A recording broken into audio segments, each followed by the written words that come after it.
വീടിനകത്തേക്ക് കയറാൻ 3 സ്റ്റെപ്പുണ്ട്. അവിടെ മുറ്റത്തു നിന്നും വീട്ടിലേക്ക് കയറാൻ. നിങ്ങൾ ആദ്യത്തെ സ്റ്റെപ്പിൽ കയറി നിങ്ങൾ അങ്ങ് ഇറങ്ങിപ്പോയി. എന്നിട്ട് ഞാൻ ജോയ് സാറിന്റെ വീട്ടിൽ ചെന്നെന്ന് പറഞ്ഞാൽ ശരിയാവുമോ? എന്റെ വീട്ടിൽ കയറിയോ നിങ്ങൾ? ഒരാൾ 1ാമത്തെ സ്റ്റെപ്പും കഴിഞ്ഞ് 2ാമത്തെ സ്റ്റെപ്പും കയറിയേ, എന്നിട്ട് പറയുകയാണ് ഞങ്ങൾ വീട്ടിൽ പോയി. വീട്ടിൽ ചെന്നോ? വീട്ടിൽ കയറിയില്ലല്ലോ. 3ാമത്തെ സ്റ്റെപ്പും ചവിട്ടി അകത്തേക്ക് പ്രവേശിച്ചല്ലേ എന്റെ വീട്ടിൽ വന്നെന്ന് പറയാൻ നോക്കൂ. ഇത്രയേ ഉള്ളൂ രക്ഷ. ഞാൻ രക്ഷിക്കപ്പെട്ടു എന്ന് പറഞ്ഞ ഫസ്റ്റ് സ്റ്റെപ്പ് അങ്ങോട്ട് കഴിഞ്ഞതേ ഉള്ളൂ. ഈ 2ാമത്തെ സ്റ്റെപ്പാണ് കഠിനം. മറ്റതിന് 1 നിമിഷം മതി. എന്താ അറിയാമോ? പാപത്തോട് പോരാടി. പാപത്തോട് മാത്രം പോരാ, നമുക്ക് പോരാട്ടം പലരുണ്ട്. നമുക്ക് പോരാട്ടമുള്ളത് ജഡരക്തങ്ങളോടല്ലെന്ന് പൗലോസ് പറഞ്ഞില്ലേ? പാപത്തോട് പോരാടണം, ലോകത്തോട് പോരാടണം, പിശാചിനോട് പോരാടണം, നമ്മുടെ ഈ ജഡത്തോടും പോരാടണം. 4 പോരാട്ടങ്ങളാണ് ഒരു ദൈവവൈതലിനുള്ളത് കേട്ടോ. എന്നോട് പറയാം, നമ്മൾ ആരോടൊക്കെ പാപത്തോട് പോരാടണം. അനുദിന ജീവിതത്തിൽ പാപം നമ്മളെ സ്പർശിക്കാൻ ഇടവരുത്തരുത്. അല്ലെ? മുറുകെ പറ്റുന്ന പാപവും നിങ്ങൾ വിട്ടോടണമെന്ന് പറഞ്ഞില്ലേ? അപ്പൊ നമ്മളെ മുറുകെ പിടിക്കുന്ന, പുറകോട്ട് വലിക്കാൻ ശ്രമിക്കുന്ന പാപങ്ങൾ നമുക്ക് പുറകെ ഇങ്ങനെ വന്നുകൊണ്ടിരിക്കുക. അതിനോട് നമ്മൾ പോരാടണം. അതുകൊണ്ടാണ് എബ്രായ ലേഖനത്തിൽ പറയുന്നത്, പാപത്തോട് പോരാടുന്നതിൽ നിങ്ങൾ പ്രാണത്യാഗത്തോളം എതിർത്ത് നിന്നിട്ടില്ല. പ്രാണത്യാഗത്തോളം എന്നല്ല, സത്യത്തിൽ രക്തച്ചൊരിച്ചിലിനോളം എതിർത്ത് നിന്നിട്ടില്ലെന്നാണ് അതിന്റെ മൂലഭാഷയിൽ. അപ്പൊ അവിടെ രക്തം ചൊരിയേണ്ടി വന്നാൽ അതിന് പോലും തയ്യാറാകണം. നമ്മുടെ പ്രാൺ പോലും ത്യജിക്കാൻ. എന്ന് പറഞ്ഞാൽ പാപം എന്റെ ജീവിതത്തിൽ സംഭവിക്കുന്നതിനേക്കാൾ മരിച്ചു കളയാൻ ഇഷ്ടപ്പെടുക. അതാ പ്രാണത്യാഗത്തോളം എതിർക്കുക. അപ്പൊ പാപത്തോട് പോരാടണം, പിശാചിനോട് പോരാടണം. അല്ലെ? എപ്പോഴും നമ്മളെ പോരാടിക്കൊണ്ടിരിക്കുന്ന ഒരുവനാണ് പിശാച്. അലറുന്ന സിംഹം എന്ന പോലെ എന്നല്ലേ പത്രോസ് അതിനെ കുറിച്ച് പറഞ്ഞിരിക്കുന്നത്. നമ്മളെ ചുറ്റിത്തിരിയുകയാണ്, നമ്മളെ വിഴുങ്ങിക്കളയാൻ. ഇപ്പൊ പിശാചിനോട് നമുക്ക് നിത്യം പോരാട്ടമുണ്ട്. പോരാട്ടമുള്ളത് ജഡരക്തങ്ങളോടല്ല, വാഴ്ചകളോടും അധികാരങ്ങളോടും അന്ധകാരത്തിന്റെ ലോകാധിപതികളോടും സ്വർലോകത്തിലെ ദുഷ്ടാത്മസേനയോ. പിശാചിന്റെ 4 ഡിവിഷനെ കുറിച്ചാണ് പറയുന്നത്. അപ്പൊ പിശാചിനോട് പോരാടണം. 3 ഞാൻ പറഞ്ഞു, നമ്മുടെ ജഡത്തോട് പോരാടണം.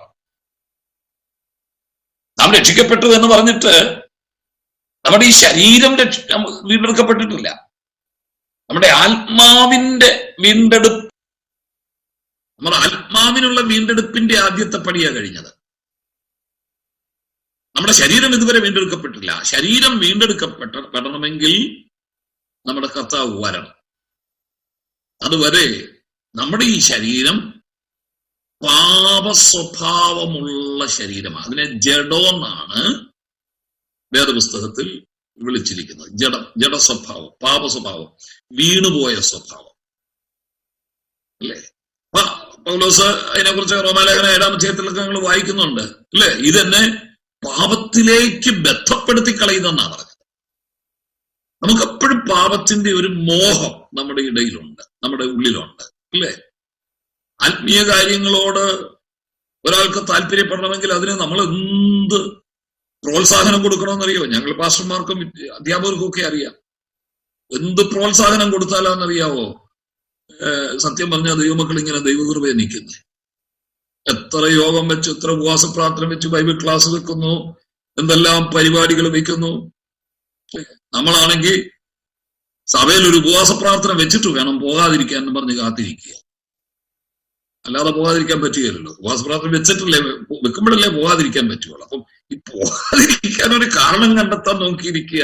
ഉപവാസ പ്രാർത്ഥന പാസ്റ്ററെ എന്താ വരാഞ്ഞ് പാസ്റ്റർ ചോദിക്കുന്നു. വന്നില്ലെന്നേ ഉള്ളൂ. അത് പിന്നെ ഞങ്ങൾക്ക് പറഞ്ഞൂടെ? ഇയാൾ വന്നില്ല എന്നുള്ളതാണ് ഞങ്ങൾ ചോദിക്കുന്നേ. അല്ലേ? വന്നില്ലെന്നേ ഉള്ളു. എന്നാൽ ചിലർ വരും കേട്ടോ, വന്നേ ഉള്ളു.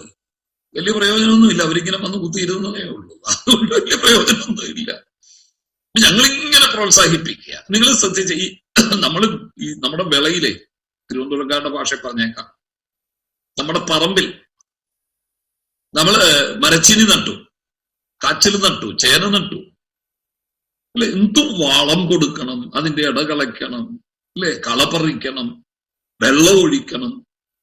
എന്ത് ശ്രദ്ധിച്ച് നമ്മൾ നോക്കി നിൽക്കണം. എലി വന്ന് കടിച്ചോണ്ട് പോകാതെ, അല്ലെ? ഇപ്പാണെങ്കിൽ കാട്ടുപന്നിയൊക്കെ ഇറങ്ങിയിരിക്കുക, പന്നി വന്ന് കുത്താതെ ഒക്കെ നമ്മൾ ഇങ്ങനെ നോക്കി അവസാനം പറിക്കാൻ ചെല്ലുമ്പോഴത്തേക്ക് ചെറുവിരൽ ഭാഗമാണ് നമുക്ക് കിട്ടുന്നത്.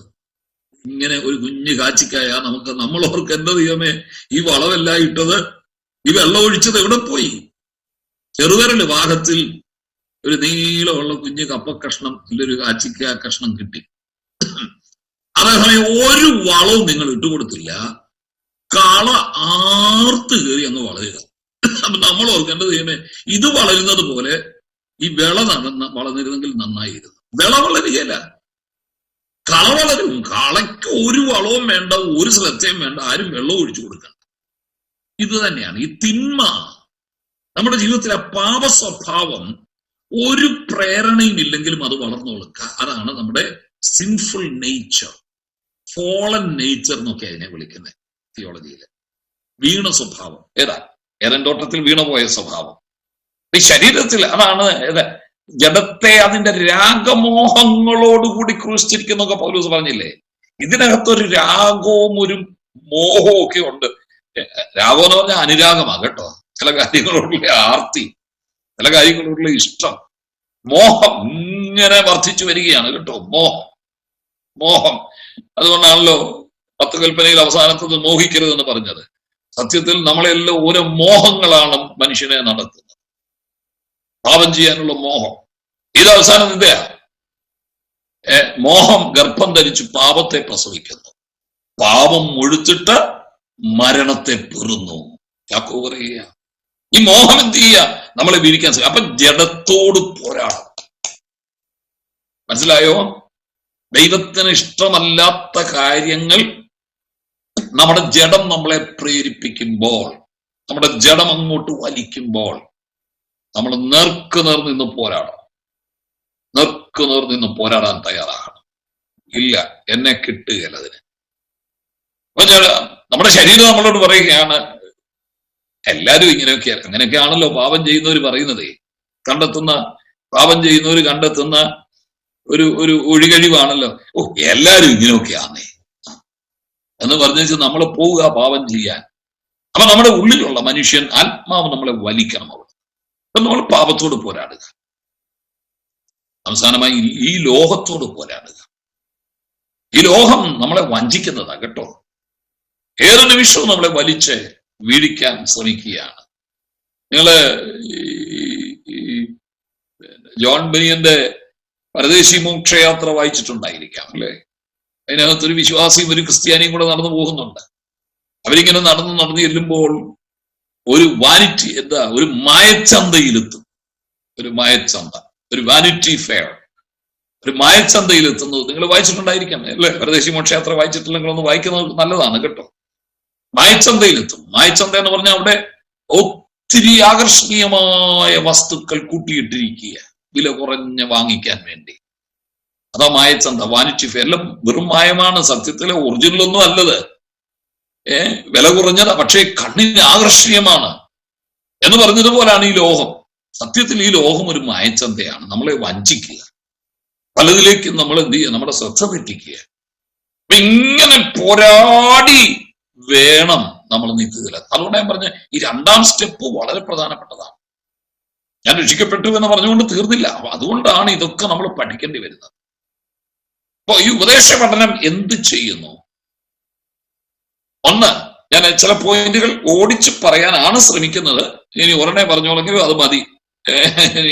നിങ്ങളുടെ പുസ്തകത്തിൽ നിങ്ങൾക്ക് തന്നിരിക്കുന്ന നോട്ടിനകത്ത് ഉണ്ട്. ഉപദേശ പഠനം ദുരുപദേശങ്ങളുടെ കടന്നുകയറ്റത്തിൽ നിന്നും നമ്മെ രക്ഷിക്കും. ദുരുപദേശങ്ങളുടെ കടന്നുകയറ്റം, ദുരുപദേശങ്ങൾക്കെതിരെ നമുക്ക് പോരാടാനും കഴിയണം. ഇത് രണ്ടും പ്രധാനമാണ് കേട്ടോ. ദുരുപദേശങ്ങളുടെ കടന്നുകയറ്റം, ഏത് നിമിഷവും അകത്ത് കയറാൻ കാത്തിരിക്കുന്ന ഒരു വ്യാഘ്രത്തെ പോലെ, ഒരു പുലിയെ പോലെ, ഒരു ചെന്നായിയെ പോലെ സഭയ്ക്കുള്ളിലും നമ്മുടെ ഉള്ളിലും നമ്മുടെ ഹൃദയത്തിലേക്കും കടന്നു കയറാൻ കാത്തിരിക്കുന്ന ഒരു ചെന്നായാണ് വാസ്തവത്തിൽ ഈ ദുരുപദേശം എന്ന് പറയുന്നത്. ഇതൊരു പുതിയ കാര്യമല്ല കേട്ടോ. നമ്മൾ ഓർക്കുന്ന ഈ നൂറ്റാണ്ടിൽ, 20-ാം നൂറ്റാണ്ടിൽ, 21-ാം നൂറ്റാണ്ടിൽ നമുക്ക് മാത്രം നേരിടേണ്ടി വന്ന ഒരു വിഷയമാണ് ഈ ദുരുപദേശം എന്ന്. ഇപ്പൊ ഒത്തിരി ദുരുപദേശങ്ങൾ ഇറങ്ങിയിട്ടുണ്ട്. ഞാൻ ആദ്യം മുതൽ അതിനെതിരെയാണല്ലോ പോരാടിക്കൊണ്ടിരുന്നത്. കഴിഞ്ഞ ദിവസമൊക്കെ സാർ അത് നോട്ട് ചെയ്ത് പറഞ്ഞല്ലോ. എന്നെ ഏൽപ്പിച്ചിരിക്കുന്ന ഒരു വലിയ ശുശ്രൂഷയാണ്. ദുരുപദേശങ്ങൾക്കെതിരെ പോരാടാൻ നമ്മൾ ശക്തരാകണമെങ്കിൽ ശരിയായ ഉപദേശം പഠിക്കണ്ടേ? ശരിയായ ഉപദേശം പഠിച്ചില്ലെങ്കിൽ എങ്ങനെ ദുരുപദേശം വരുമ്പോഴത്തേക്ക് ഇത് ദുരുപദേശമാണെന്ന് മനസ്സിലാകൂ? കള്ളനോട്ടിന്റെ പ്രത്യേകത എല്ലാം കൂടെ പഠിച്ചിട്ടാണോ കള്ളനോട്ട് മനസ്സിലാക്കുന്നത്? കള്ളനോട്ട് മനസ്സിലാകാൻ ഒരു വിഷയമുള്ളൂ, നല്ല നോട്ടിന്റെ പ്രത്യേകതകൾ എന്താന്ന് പഠിക്കണം. അല്ലാതെ കള്ളനോട്ടിന്റെ പ്രത്യേകതകളെല്ലാം നമ്മൾ പഠിച്ചു പോയാൽ തീരുകയല്ല. കാരണം ഒരാൾ ഇങ്ങനെ, ഒരാൾ അങ്ങനെ, വേറൊരാൾ മറ്റൊരു രീതിയിലുമൊക്കെ കള്ളനോട്ട് ഇറക്കിയെന്ന് വരും. പക്ഷെ നമുക്കൊരു കാര്യം അറിയണം, നല്ല നോട്ട് എന്താണ്? അതല്ലേ കടയിലൊക്കെ കൊണ്ട് കൊടുത്തു കഴിയുമ്പോഴത്തേക്ക് അവര് നോട്ട് എടുത്തിട്ട് എന്ത് ചെയ്യും? വെളിച്ചത്തിലോട്ട് വെച്ച് നോക്കും. വെളിച്ചത്തിലോട്ട് വെച്ച് നോക്കും. ഇതിനകത്തെ വാട്ടർമാർക്ക് കഴിയുന്നുണ്ടോ? ഒരു സ്ട്രിപ്പ് ഇട്ടിട്ടുണ്ടോ? അത് കാണുന്നുണ്ടോ? അല്ലെ, അതിനകത്ത് 500 എന്ന് എഴുതിയിട്ടുണ്ടോ? ഇതൊക്കെ അറിയാൻ വേണ്ടിയിട്ട് അവരത് വെളിച്ചത്തിലോട്ട് പിടിച്ചു നോക്കും. അപ്പൊ നല്ല നോട്ടിന്റെ പ്രത്യേകത ആ കച്ചവടക്കാരൻ അറിയാം. അതാ പഠിക്കേണ്ടത്. അല്ലാതെ കള്ളനോട്ടിന്റെ മുഴുവൻ പ്രത്യേകത എന്താന്ന് പഠിച്ചുകൊണ്ടിരിക്കാൻ നമുക്ക് പറ്റുകയില്ല. അപ്പൊ ശരിയായ ഉപദേശ പഠനം ഉള്ള വ്യക്തിക്ക് മാത്രമേ തെറ്റായ ഉപദേശം വരുമ്പോഴത്തേക്കും മനസ്സിലാവും ഇത് തെറ്റാണ്. അല്ലാതെ കയ്യും കെട്ടി വരുന്നതെല്ലാം സ്വീകരിക്കുക എന്ന് പറയുന്നത് ക്രിസ്തീയ നയം അല്ല. കാരണം എന്താണെന്നറിയാമോ? നമ്മെ വാസ്തവത്തിൽ ദുരുപദേശങ്ങൾക്കെതിരെ പോരാടാനാണ് ദൈവം വിളിച്ചിരിക്കുന്നത്. അതുകൂടെ ഓർത്തോണം കേട്ടോ. We are the gods. നമ്മള് ഉപദേശത്തിന്റെ കാവലാളുകൾ കൂടെയാണ്. അല്ലാതെ അവിടെ എന്നതിന് സംഭവിക്കട്ടെ, എനിക്കെന്നാ, എന്നതിലും പറഞ്ഞേച്ചു പോട്ടെ, എനിക്കെന്നാ എന്ന് പറയരുത്. ദുരുപദേശം കാണുന്നിടത്ത് ചാടി വീഴണം. That is our duty. ഇനി ശരിയായ ദൈവവൈതലിനെ ദൈവം ഏൽപ്പിച്ചിരിക്കുന്ന ഏറ്റവും പ്രധാനപ്പെട്ട ഒരു കർത്തവ്യമാണ് ദുരുപദേശങ്ങൾ കണ്ടാൽ അതിനെ എതിർക്കുക എന്നുള്ളത്. ഇത് നമ്മുടെ കർത്താവ് ഈ ഭൂമിയിലായിരുന്നപ്പോൾ തന്നെ ദുരുപദേഷ്ടാക്കളെ കുറിച്ചും കള്ളപ്രവാചകന്മാരെ കുറിച്ചും വ്യക്തമായ ആലോചന പറഞ്ഞിരുന്നു. നിങ്ങൾക്കറിയാം, ആ അധ്യായം നിങ്ങൾക്കറിയാം. മത്തായിയുടെ സുവിശേഷം 7-ാം അധ്യായമാണ്. മത്തായിയുടെ സുവിശേഷം 7-ാം അധ്യായത്തിലെ 15-ാമത്തെ വാക്യം ഒന്ന് എടുക്കാമോ? മത്തായി 7:15 കർത്താവ് വ്യക്തമായിട്ട് അവിടെ പറയുന്നുണ്ട്. 7:15 വായിച്ചാട്ടെ. കള്ളപ്രവാചകന്മാരെ സൂക്ഷിച്ചുകൊള്ളുവിൻ, അവർ ആടുകളുടെ വേഷം പൂണ്ട് നിങ്ങളുടെ അടുക്കൽ വരുന്നു, അഗ്നയോ കടിച്ചു കയറുന്ന ചെന്നായ്ക്കളാകുന്നു. വായിച്ചോളൂ. അവരുടെ ഫലങ്ങളാൽ നിങ്ങൾക്ക് അവരെ തിരിച്ചറിയാം. ഓക്കേ, കർത്താവ് ഭൂമിയിലായിരുന്നപ്പോൾ തന്നെ, അതാ ഞാൻ പറഞ്ഞു. അല്ലാതെ ഇത് യാദൃശ്ചികമായിട്ട് വന്നുപെട്ടതല്ല ദൈവസഭയ്ക്കകത്ത് ദുരുപദേഷ്ടാക്കൾ. ഇത് പഴയ നിയമകാലത്ത് ഇസ്രായേൽ ജനത്തിന്റെ ഇടയിൽ ഉണ്ടായിരുന്ന കള്ളപ്രവാചകന്മാര്. അന്നും ഇതുപോലെ കള്ളപ്രവാചകന്മാർ എഴുന്നേറ്റ്, നിങ്ങൾ യിരെമ്യാ പ്രവചനം, യെശയ്യാ പ്രവചനം ഒക്കെ നിങ്ങൾ വായിക്കണം. അന്നും കള്ളപ്രവാചകന്മാർ എഴുന്നേറ്റ് ജനത്തെ തെറ്റിച്ചു കളയാൻ തെറ്റായ ഉപദേശങ്ങളിലേക്ക് അവരെ വലിച്ചിഴച്ചുകൊണ്ടുപോയി. ഇത് പുതിയ നിയമസഭയിലും ഉണ്ടാകുമെന്ന് കർത്താവ് സഭയുടെ സ്ഥാപനത്തിന് മുൻപേ പറഞ്ഞിരുന്നു. അതാ ഇവിടെ നമ്മൾ വായിച്ചത്. കർത്താവ് പറയുകയാണ്, നിങ്ങൾ കള്ളപ്രവാചകന്മാരെ സൂക്ഷിച്ചോണം. ഫോൾസ് പ്രോഫറ്റ്, സ്യൂഡോ പ്രോഫറ്റിയോൺ എന്ന് പറഞ്ഞൊരു പദമാണ്. സ്യൂഡോ പ്രോഫറ്റ്, സ്യൂഡോ കള്ളമായത്, തെറ്റാണ്. സ്യൂഡോ എന്ന് പറഞ്ഞാൽ വഞ്ചിക്കുന്നതാണിത്. തെറ്റായത് മാത്രമല്ല, ഡിസീവിങ്, നമ്മളെ വഞ്ചിക്കുന്ന പ്രവാചകന്മാർ. ഇത് സത്യത്തിൽ സംഭവിക്കുന്ന ഈ വഞ്ചനയ്ക്ക് നമ്മൾ വീട് കൊടുത്താൽ നഷ്ടപ്പെടുന്നത് നമ്മുടെ നിത്യതയാണ്. ദൈവവചനത്തിന്റെ ഉപദേശത്തിൽ കലർപ്പില്ലാതെ പഠിക്കുകയും നിലനിൽക്കുകയും ചെയ്യുന്നവൻ മാത്രമേ നിത്യതയിൽ ചെല്ലൂ. ഇത് പ്രത്യേകിച്ച് ഓർക്കണം. അതാ നമ്മൾ പലരും മനസ്സിലാകാതെ. അതിപ്പോ അവര് പറഞ്ഞു, നമ്മുടെ സഭയിൽ ഒരാൾ വന്നു പ്രാർത്ഥിക്കാനുള്ളവർ മുമ്പോട്ട് വരാൻ പറഞ്ഞു, കൈവെക്കുന്നവനെല്ലാം തെറിച്ച് വീഴുക, കരണ്ടെ തൊട്ടതുപോലെ തെറിച്ച് വീഴുക, നമ്മളും പോയി നിൽക്കുക തൊടാൻ. ഇയാളും വീണു, കൈ ഒളുക്കിയതല്ലാതെ എന്ത് കിട്ടി? വീണ് കൈ ഉളുക്കി തലയിടിച്ച് അവസാനം പിറ്റേന്ന് തലയ്ക്ക് നീരായിട്ട് നടക്കുക. 2 ദിവസം വേദന കാരണം എഴുന്നേക്കാൻ മേലാതായിപ്പോയി. അല്ലാതെ നിനക്ക് എന്നെ കിട്ടി? ഒരു നിമിഷം ഒന്ന് ചോദിച്ചിട്ട് ഒന്ന് ചോദിക്കരുതോ? സ്വയം യേശുക്രിസ്തു ഇങ്ങനെ ചെയ്തോ? ശിഷ്യന്മാർ, അപ്പോസ്തലന്മാർ ആരെങ്കിലും ഇത് ചെയ്തോ? 1-ാം നൂറ്റാണ്ടിലെ സഭയിൽ ആരെങ്കിലും ഇങ്ങനെ തീർപ്പിച്ച് കരണ്ടിപ്പിച്ചിട്ടോ? എനിക്കിത് മനസ്സിലാകുന്നില്ല. ഇതിന്റെയൊക്കെ കീഴെ കൊണ്ട് തല വെച്ചു കൊടുക്കാൻ നമ്മുടെ ഇടയിൽ നിന്ന് കുറെ ആളുകളും അങ്ങനെ ആർക്കും തല കൊടുക്കാൻ വെച്ചുകൊണ്ട് നടക്കില്ലേ? അതുകൊണ്ട് ആകപ്പാടെ എനിക്കൊരു തലയേ ഉള്ളൂ, നിനക്ക് വേണോ? അതും തന്നേക്കാം. അപ്പുറത്താണ്ട് വേറൊരുത്തം വരുന്നു, കസേരയിൽ ഇരുത്തുക, കസേരയിൽ നിന്ന് തെറിച്ചു പോവുക. ഇപ്പുറത്തൊരിക്കലും കാഹളം ഓതുന്നു, അതിന്റെ കീഴെ പോയി നിൽക്കുക. ഒരുത്തൻ പാമ്പിനെ പിടിച്ചോണ്ട് വരുന്നു, അതിന്റെ മുമ്പിൽ പോയി നിന്ന് കൊത്തും വാങ്ങിച്ചോണ്ട്. ഒരു നിമിഷം എന്റെ പൊന്നു കുഞ്ഞെ നീ ഒന്ന് ചോദിക്കണം, യേശു ഇങ്ങനെ ചെയ്തോ? യേശു ചെയ്തോ? ഇപ്പൊ ചിലർ പറയുന്നതിനെ അറിയോ?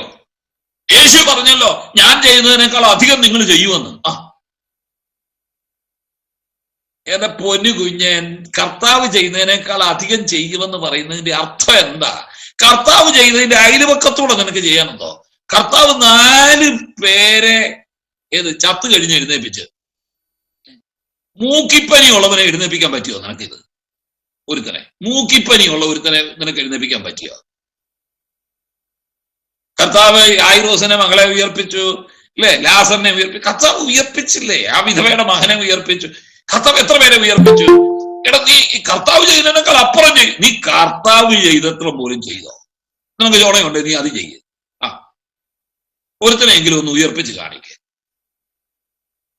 അവിടെ മെഡിക്കൽ കോളേജിൽ എത്ര ജഡം കിടപ്പുണ്ടെന്ന് അറിയാമോ? അവിടെ മോർച്ചറിലോട്ട് ചെല്ലും, എത്ര എണ്ണം, ഒരെണ്ണത്തിനെ ഉയർപ്പിക്കുക. എന്നിട്ട് പറ, കർത്താവ് ചെയ്യുന്നതിനേക്കാൾ അധികം ചെയ്യുമെന്ന് പറഞ്ഞിട്ടുള്ളതുകൊണ്ടാണ് ഞാൻ ഇതും കൊണ്ട് നടക്കുന്നത്.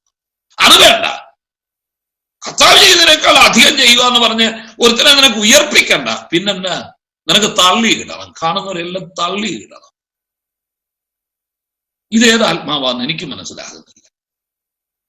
വരുന്നവന്റെ എല്ലാം തലേ പിടിച്ച് തള്ളി തെറിപ്പിച്ചു വിടുക. ഇതേത് ആത്മാവാന്ന് പറ. ഇനി അങ്ങനെ തെറിപ്പിച്ച് വിട്ടവൻ എന്നാ അനുഭവം ഉണ്ടായെന്നും കൂടെ പറ. അതല്ലേ നമുക്കൊരു ആത്മീക ദാനം ഒരാളിൽ നിന്ന് ലഭിക്കുമ്പോൾ അതുകൊണ്ടൊരു പ്രയോജനം ഉണ്ടാകണ്ടേ? ഒരാളിൽ നിന്ന് നമുക്കൊരു ആത്മീയ കൃപയുടെ ഒരു ഒഴുക്ക് നമ്മളിലേക്ക് വന്നു. പൗലോസ് പറഞ്ഞതുപോലെ, എന്റെ കൈവെപ്പിനാൽ നിനക്ക് ലഭിച്ച കൃപാവരം ജ്വലിപ്പിക്കണം.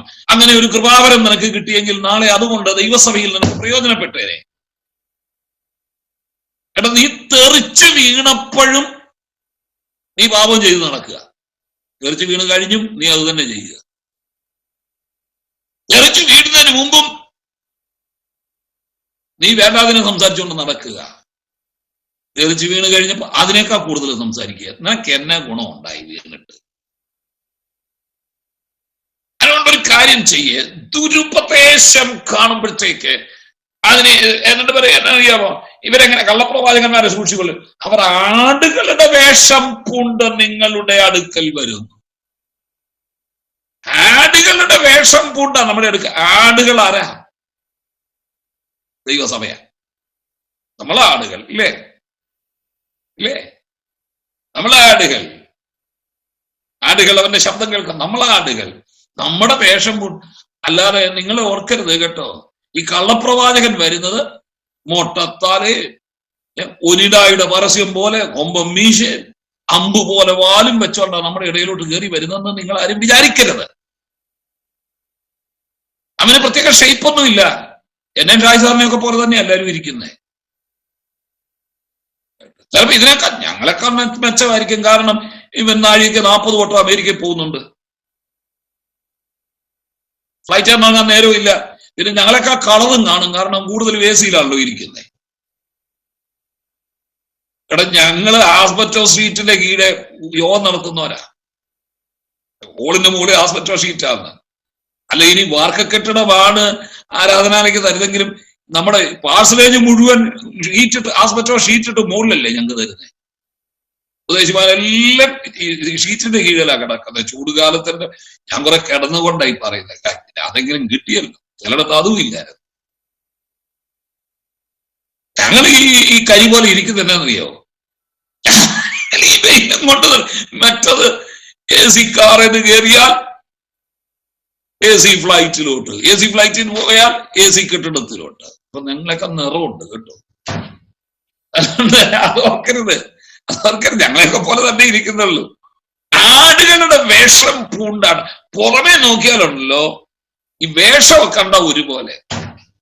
ഞങ്ങളെ പോലെ തന്നെ കാലേപ്പാൻറ്റും കയ്യേപ്പാൻറ്റും ഒക്കെ ഇട്ടാ വരുന്നത്. അങ്ങനെയാണല്ലോ, കാലേലും കയ്യേലും പാൻസ് ഇട്ടതാ ഞങ്ങളുടെ പാസ്റ്റർ എന്ന് പറയുകയല്ലേ. ഞങ്ങൾ കയ്യേലും പാൻറ് ഇട്ടിട്ടുണ്ട്, കാലേലും പാൻസ് ഇട്ടിട്ടുണ്ട്. ഫുൾ കൈയാണല്ലോ ഞങ്ങൾ ഇടുന്നത്, അതുകൊണ്ട് ഈ ആളുകൾ അങ്ങനെ വിളിക്കുന്നത്. ഞങ്ങളെല്ലാം ഒരുപോലെയാ. പക്ഷേ സംഭവിക്കുന്ന എന്നാന്നറിയാമോ? ആടുകളുടെ വേഷം കൊണ്ട് നിങ്ങളുടെ അടുക്കൽ വരുന്നു, അകമയോ കടിച്ചു കീറുന്ന ചെന്നായ്ക്കൾ. കണ്ടോ? അവൻ അകത്തറിയാമോ?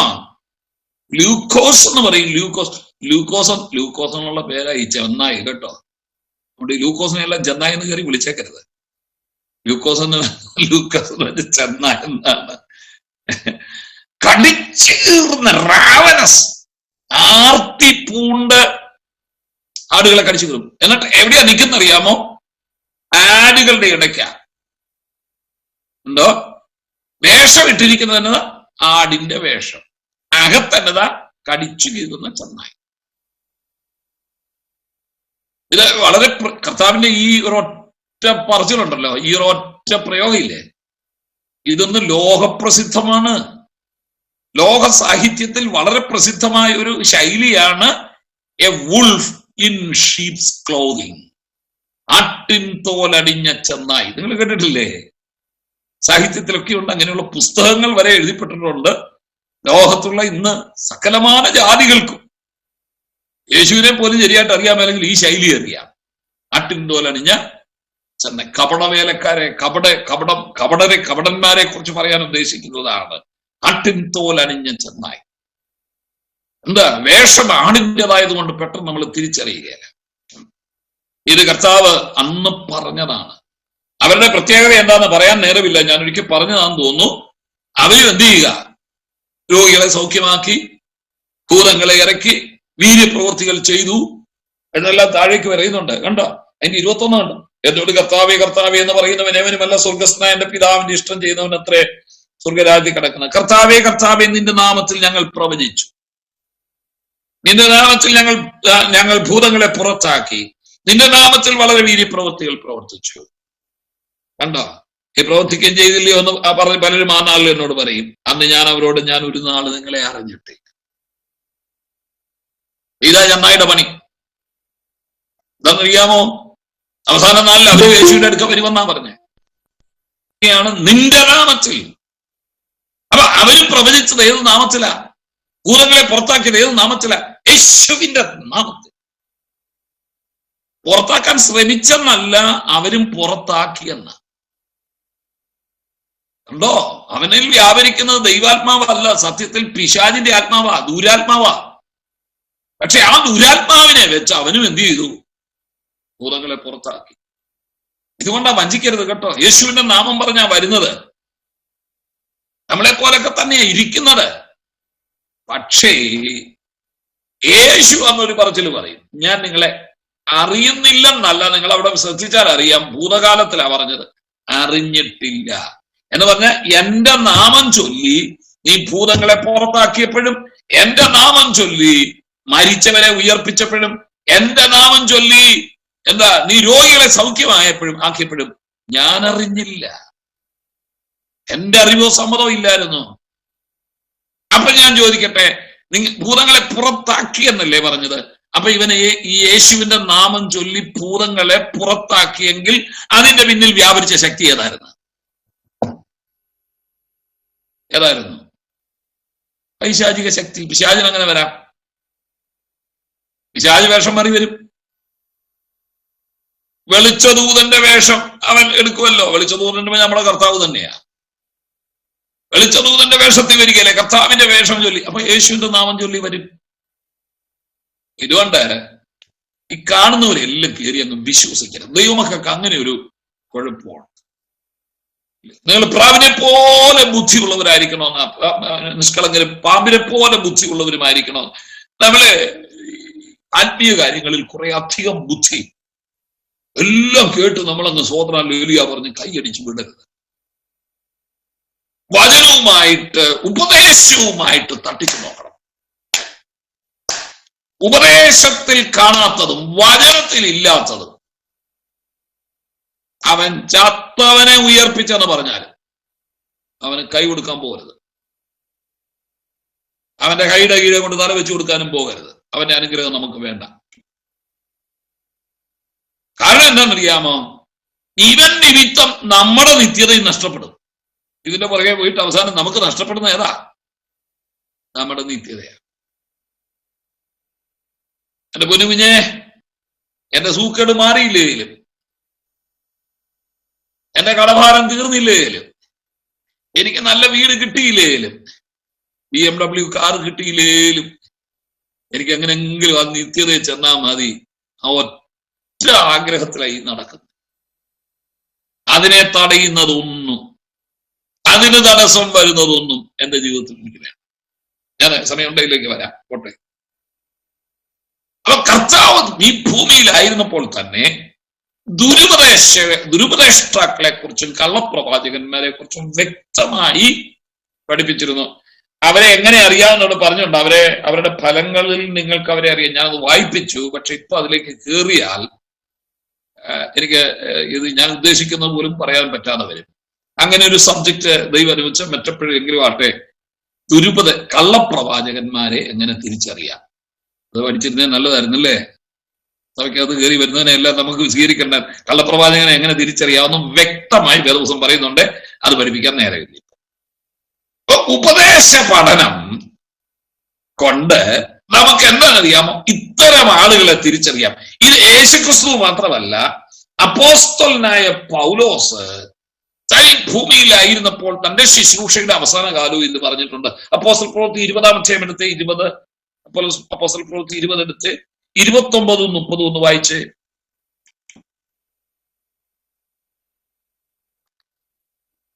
കർത്താവ് പറഞ്ഞ ഇത് തന്നെ ഞാൻ പോയ ശേഷം ആട്ടിൻകൂട്ടത്തെ ആദരിക്കാത്ത കൊടിയ ചെന്നായ്ക്കൾ നിങ്ങളുടെ ഇടയിൽ കടക്കും എന്ന് ഞാൻ അറിയുന്നു.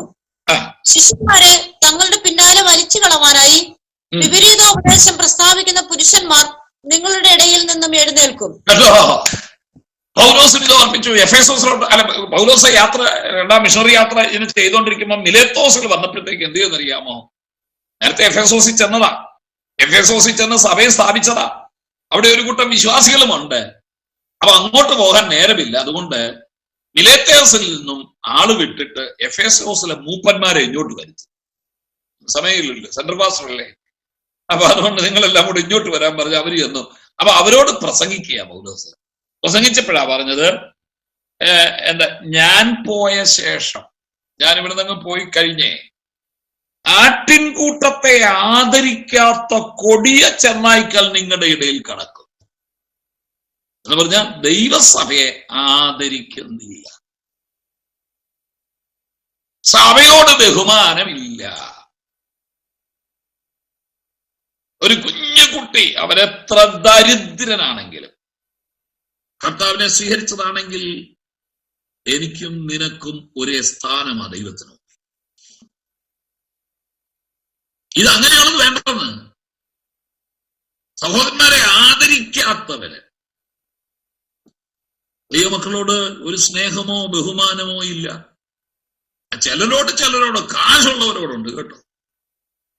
കാശുള്ളവനെ അച്ചായാന്നും പൈസ ഇല്ലാത്തവനെ വെതറേ.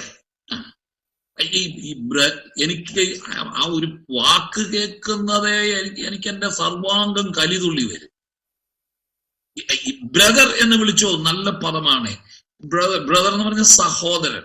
സഹോദരൻ എന്ന് പറഞ്ഞാൽ സഹ ഉദരൻ, ഒരേ വയറ്റിൽ നിന്ന് വന്നവൻ. അതുകൊണ്ടാണ് ഈ സഹോദര നമ്മൾ വിളിക്കുന്നത്. സഹ ഉദരൻ, ഒരേ വയറ്റിൽ നിന്ന് വന്നവൻ.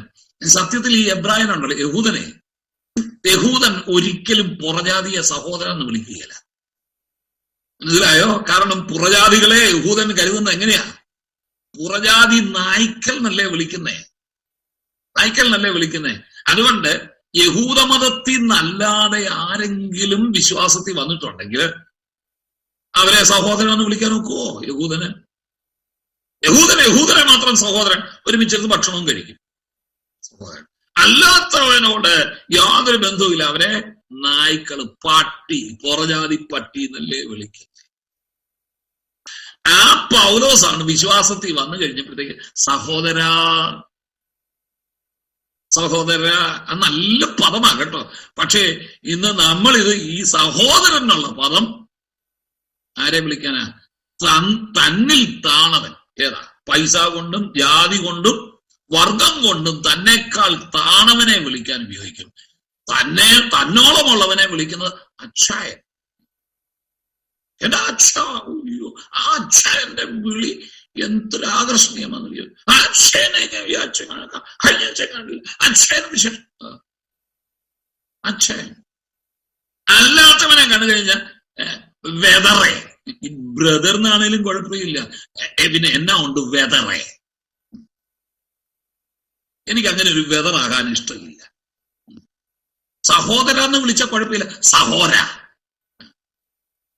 അത് എവിടുന്ന് കിട്ടിയെന്ന് എനിക്കറിയത്തില്ല. മലയാളം ഡിക്ഷണറി അങ്ങനെ ഒരു പദമില്ല, സഹോരൻ. പെന്തിക്കോസുകാരുണ്ടാക്കിയതാ സഹോരൻ. എന്റേത് മലയാളത്തിന്റെ പല ഡിക്ഷണറികളും ശബ്ദധാരാവലി തൊട്ട് ഇവിടെ ഇരിപ്പുണ്ട്. എന്റെ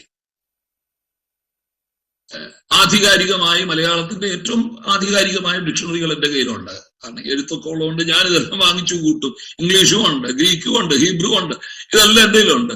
ഇതിലൊന്നും ഞാൻ ഒരിടത്ത് ഈ സഹോരൻ എന്നൊരു പദം ഞാൻ കണ്ടിട്ടില്ല. ഇത് പിന്നെ എവിടുന്ന് കിട്ടി? ആട്ടിൻകൂട്ടത്തെ മാനിക്കുകയല്ലേ ഇവൻ, കേട്ടാണ്. അങ്ങനെ കൊടിയ ചെന്ന യേശു പറഞ്ഞതിന്റെ ഈ പൗലോസ് എടുത്ത് ഉദ്ധരിച്ച് പറഞ്ഞത് ഏതാ? അവനെ യേശു വിളിച്ച പേരാ ചെന്നായി. അവനെ ചെന്നായി എന്ന് വിളിക്കണം. ഇതിന്റെ കാര്യം എന്താണെന്നറിയാവോ? പാലസ്തീനത്ത് പണ്ട് ആട് തീറ്റിക്കൊണ്ട് നടന്നവർക്കറിയാം ചെന്നായിയുടെ ശല്യം എന്താന്ന്. മനസ്സിലായേ? ഹെർമോൻ മലയിലും ഗോലാംകുന്നിലും ഗസയ്ക്ക് പോകുന്ന നിർജ്ജനദേശത്തൊക്കെ ആടും തീറ്റി നടക്കുമ്പോഴേ ഏറ്റവും വലിയ ശല്യം ഏതാണെന്നറിയോ? സിംഹവും കരടിയല്ല. അത് പണ്ട് കുറെ കൂടെ കാടൊക്കെ ഉണ്ടായിരുന്നപ്പോഴാണ്. യേശുവിന്റെ കാലഘട്ടമായപ്പോഴത്തേക്ക് സിംഹവും കരടിയൊന്നും അവിടെ ഇല്ല.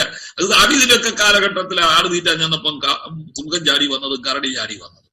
യേശുവിന്റെ കാലം കഴിഞ്ഞപ്പോഴത്തേക്ക് കാടൊക്കെ കുറെ അങ്ങ് തെളിഞ്ഞില്ലയോ. പിന്നെ പോയിട്ട് ഈ കൂടുതൽ നിർജ്ജന പ്രദേശങ്ങളാണ് ഉള്ളത്. അവിടുത്തെ ഏറ്റവും വലിയ ശല്യം എന്താണെന്ന് ചോദിച്ചു, ചെന്നായ. ഈ ചെന്നായി വന്നിട്ട് എന്ത് ചെയ്യുന്നറിയാമോ? ഈ ചെറിയ ആടുകളെ പിടിക്കുള്ളൂ. ഇത്തിരി മുഴുപ്പുള്ളതിനെ ഒന്നും പിടിക്കുകയില്ല, വലിപ്പമുള്ളതിനെ പിടിക്കുകയില്ല, ഈ ചെറുതിനെ പിടിച്ചോണ്ട് പോകും. അതെന്താ പറഞ്ഞ? ആട്ടിൻകൂട്ടത്തെ ആദരിക്കാത്ത കൊടിയ ചെന്നായി നിങ്ങളുടെ ഇടയിൽ കടക്കും. ഇനിയെങ്കിലും ഒന്ന് മനസ്സിലാക്കി. ഈ വാക്യമൊക്കെ വേറെ ദിവസത്തിൽ കിടപ്പുള്ളതാ കേട്ടോ. നമ്മുടെ ഇടയിൽ കടക്കുമെന്ന് പറഞ്ഞ് കടന്നു. ഇപ്പൊ കടക്കുകയല്ലേ, ഇപ്പം കിടന്നു. നമ്മുടെ കൂട്ടത്തിൽ കിടക്കുക. അന്ന് പൗലോസ് പറഞ്ഞ് കടക്കുമെന്നാ പറഞ്ഞേ. ഇന്ന് കിടന്നു, നമ്മുടെ കൂട്ടത്തിൽ തന്നെയുണ്ട്. ശിഷ്യന്മാരെ തങ്ങളുടെ പിന്നാലെ വലിച്ചു കളയാനായി വിപരീതോപദേശം പ്രസ്താവിക്കുന്ന പുരുഷന്മാർ ഉണ്ടോ? വിപരീതോപദേശം, ദുരുപദേശം, ഇതിനെ ഞങ്ങൾ പറഞ്ഞേ.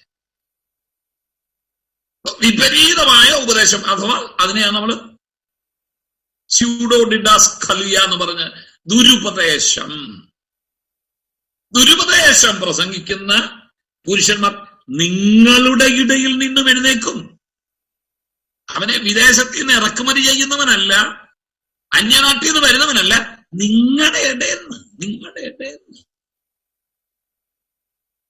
ഇവിടെയാ നമുക്ക് അബദ്ധം പറ്റുന്നത്. എന്നറിയാവോ?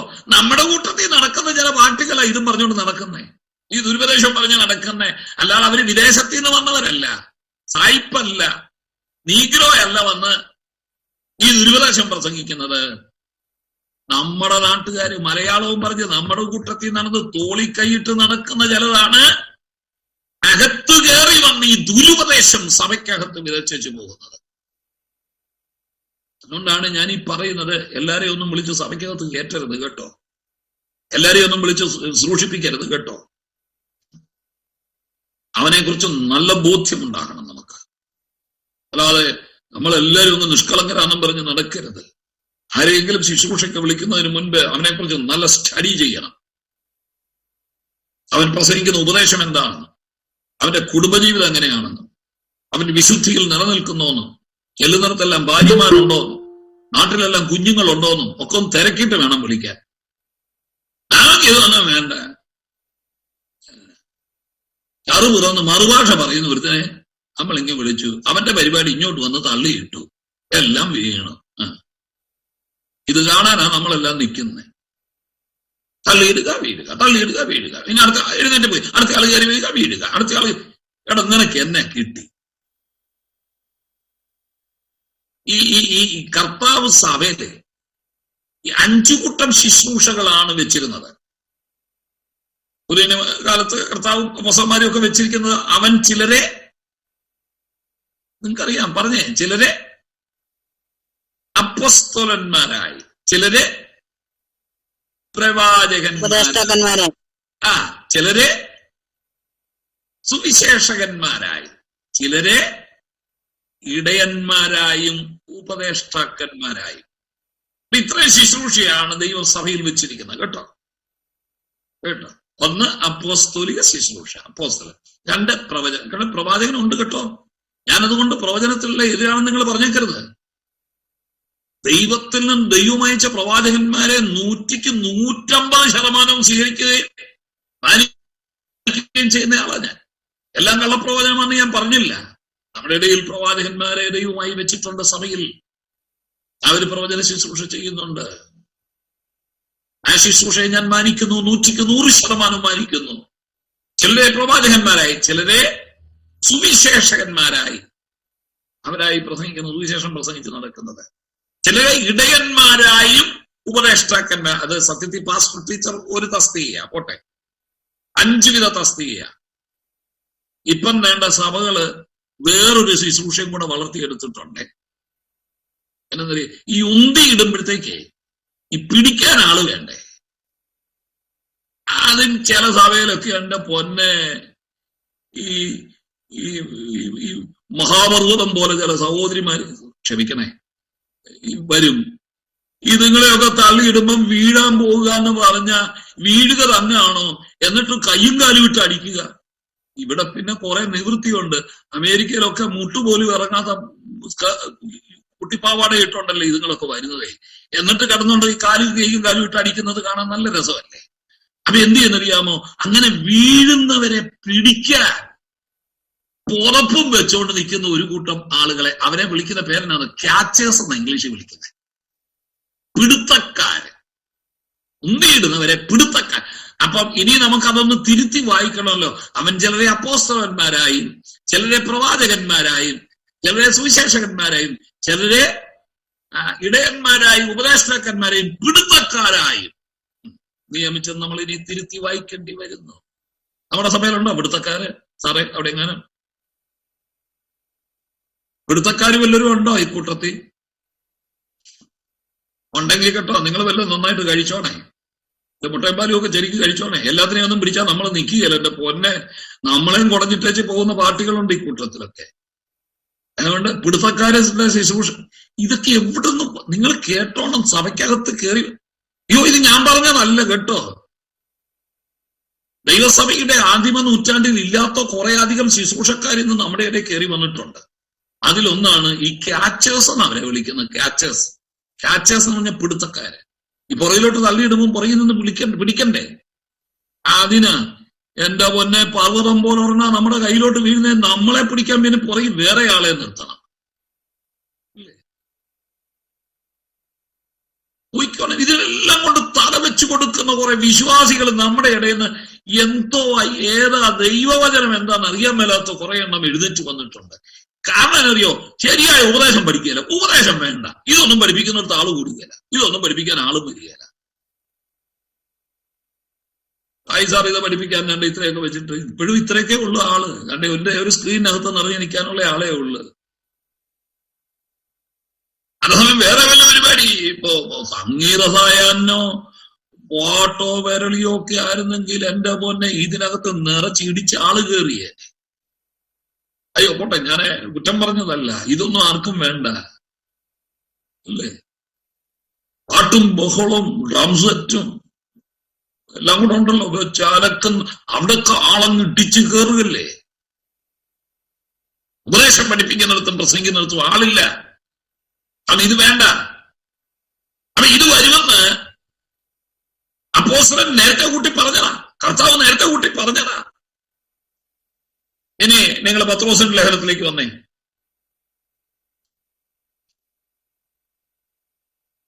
2 പത്രോസ് 2-ാം അധ്യായം 1 മുതൽ വായിച്ചേ. 2 പത്രോസ് 2:1 മുതൽ. എന്നാൽ കള്ളപ്രവാചകന്മാരും ജനത്തിന്റെ ഇടയിൽ ഉണ്ടായിരുന്നു, അങ്ങനെ നിങ്ങളുടെ ഇടയിലും ദുരുപദേഷ്ടാക്കന്മാർ ഉണ്ടാകും. പൗലോസിന്റെ ശുശ്രൂഷയുടെ ആദ്യകാലത്തും കർത്താവിന്റെ ശുശ്രൂഷയുടെ കാലത്തും വരും എന്നേ പറഞ്ഞുള്ളൂ.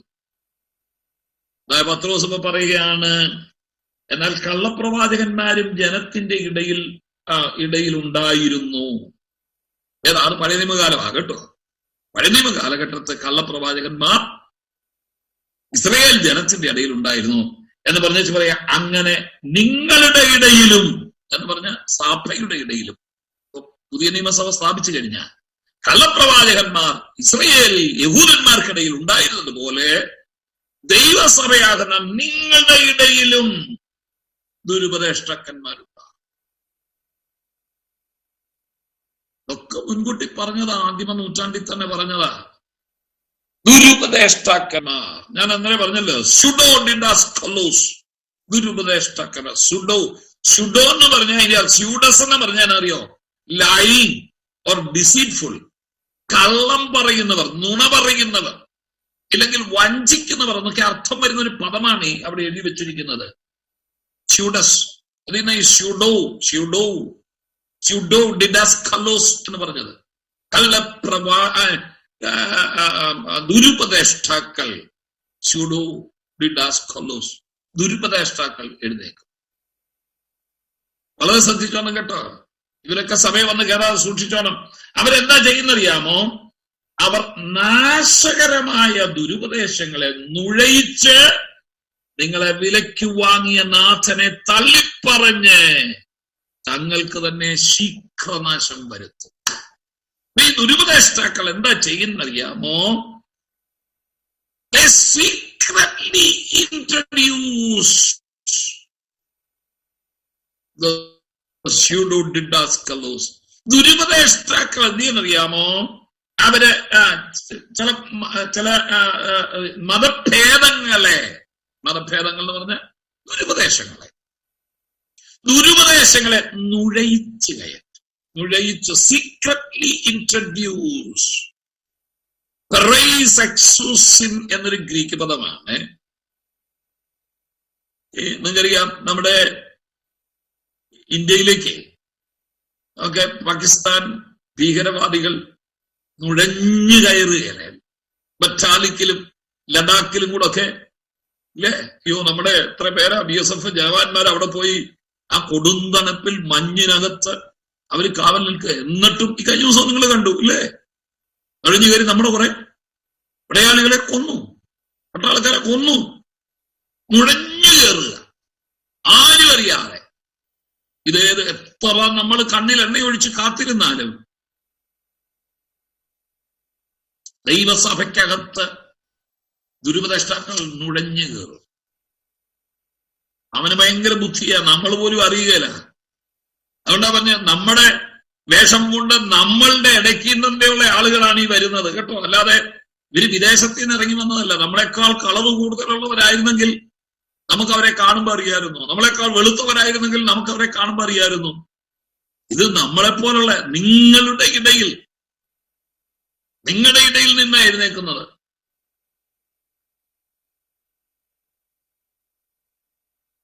അപ്പൊ നോക്കിയേ, അവരെന്ത് ചെയ്യും? അവര് നാശകരമായത്, ഡാമബിൾ എന്നാ പറഞ്ഞിരിക്കുന്നത്, അപ്പൊലിയ, ഡിസ്ട്രോയിങ്, നശിപ്പിക്കുന്ന ഹെയ്റസിസ് അതാ മതഭേദങ്ങൾ അവിടെ എഴുതി വെച്ചിരിക്കുന്നത് കേട്ടോ. ഹെയ്റസിസ്, നിങ്ങൾക്ക് ആ പദം അറിയാം. ഹെയ്റസിസ് എന്ന ഹെറസി എന്ന പദം ഇംഗ്ലീഷിൽ നമ്മൾ ഉപയോഗിക്കുന്നത് ഹെയ്റസിസ് എന്ന ഗ്രീക്ക് പദത്തിൽ നിന്നാണ്. ഹെറസി എന്ന് പറഞ്ഞാൽ ദുരുപദേശം അല്ലേ? ഹെറസിസ്. അപ്പം ദുരുപദേശങ്ങളെ അവർ നുഴയിച്ചു കൊണ്ടിരും. അതിനെ മലയാളത്തിൽ അവിടെ മതഭേദങ്ങൾ എഴുതി വെച്ചു. സത്യത്തിൽ ദുരുപദേശം എന്ന് എഴുതണമായിരുന്നു, എന്നാലേ നമുക്ക് സാധാരണക്കാർക്ക് വായിക്കുമ്പോൾ മനസ്സിലാവുള്ളൂ. അവർ ദുരുപദേശങ്ങളെ നുഴയിച്ചു കൊണ്ടുവന്ന് എന്നിട്ട് എന്ത് ചെയ്യും? തങ്ങളെ വിലയ്ക്ക് വാങ്ങിയ നാഥനെ, മതഭേദങ്ങളെ നുഴയിച്ച് തങ്ങളെ വിലയ്ക്ക് വാങ്ങിയ നാഥനെ തള്ളിപ്പറഞ്ഞ് തങ്ങൾക്ക് തന്നെ ശീഘ്രമായി. ഞാനൊരു കാര്യം പറയാം. യേശു ക്രിസ്തു പഠിപ്പിച്ചതും അപ്പോസ്തലന്മാരെ ഭരമേൽപ്പിച്ചതും അവർ നമുക്ക് നൽകിയതുമായ ഉപദേശത്തിന് വിരുദ്ധമായി, ഉപദേശത്തിന് ഇല്ലാത്തതൊക്കെ നമ്മുടെ ഇടയിൽ കൊണ്ട് പ്രസംഗിക്കുകയും ശുശ്രൂഷിക്കുകയും ചെയ്യുന്നവൻ നിത്യനാശത്തിൽ ചെന്ന് അവസാനിക്കും. അവരാരും നിത്യതയെ കാണുകയില്ല കേട്ടോ. അവരെത്ര യോഗ്യന്മാരാണേലും കൊള്ളാം, കാശുള്ളവര് അമേരിക്ക പലവട്ടം പോകുന്നവനുമാണേലും കൊള്ളാം, ശീഘ്രനാശം വരുത്തും.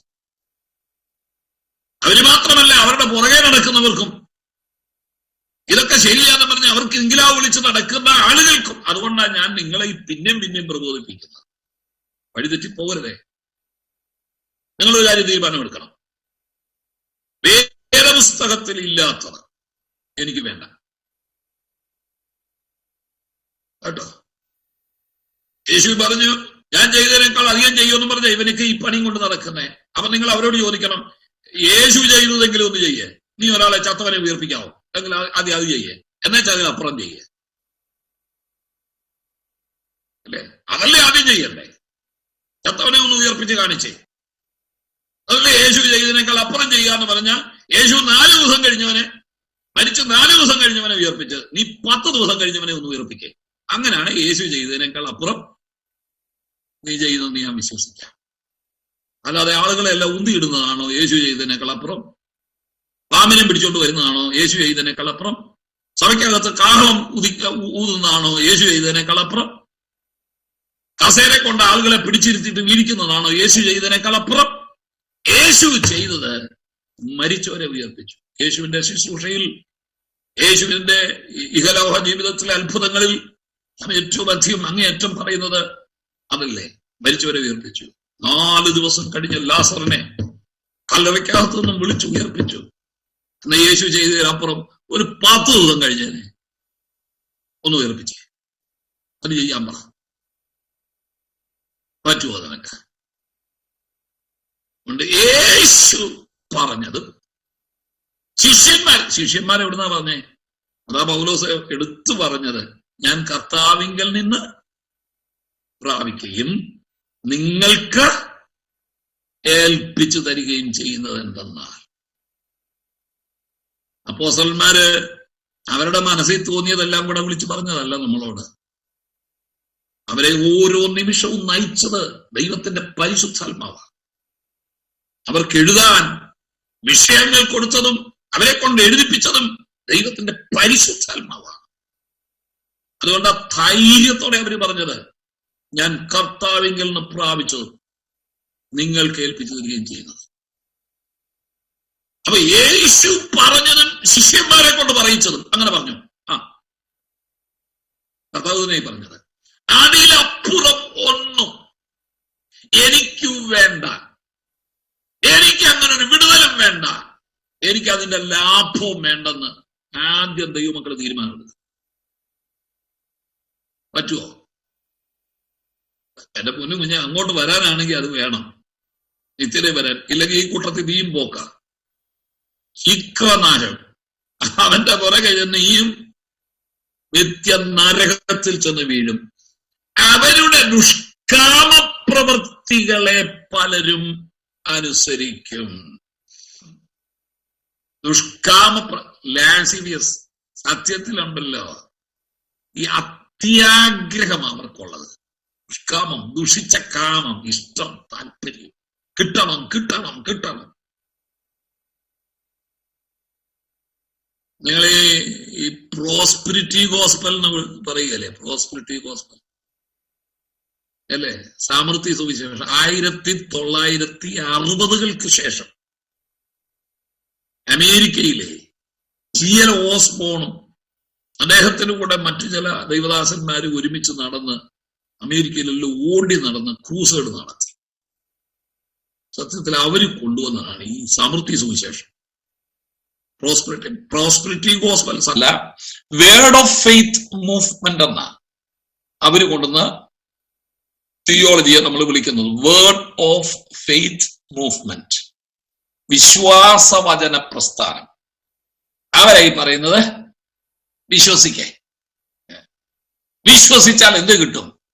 നമ്മൾ ചോദിക്കുന്നതെല്ലാം കിട്ടും. കിട്ടും. നിനക്ക് മേശ വേണമെങ്കിൽ മേശ വേണോന്ന് പ്രാർത്ഥിച്ചാൽ പോരാ, നീ എന്ത് ചെയ്യണം?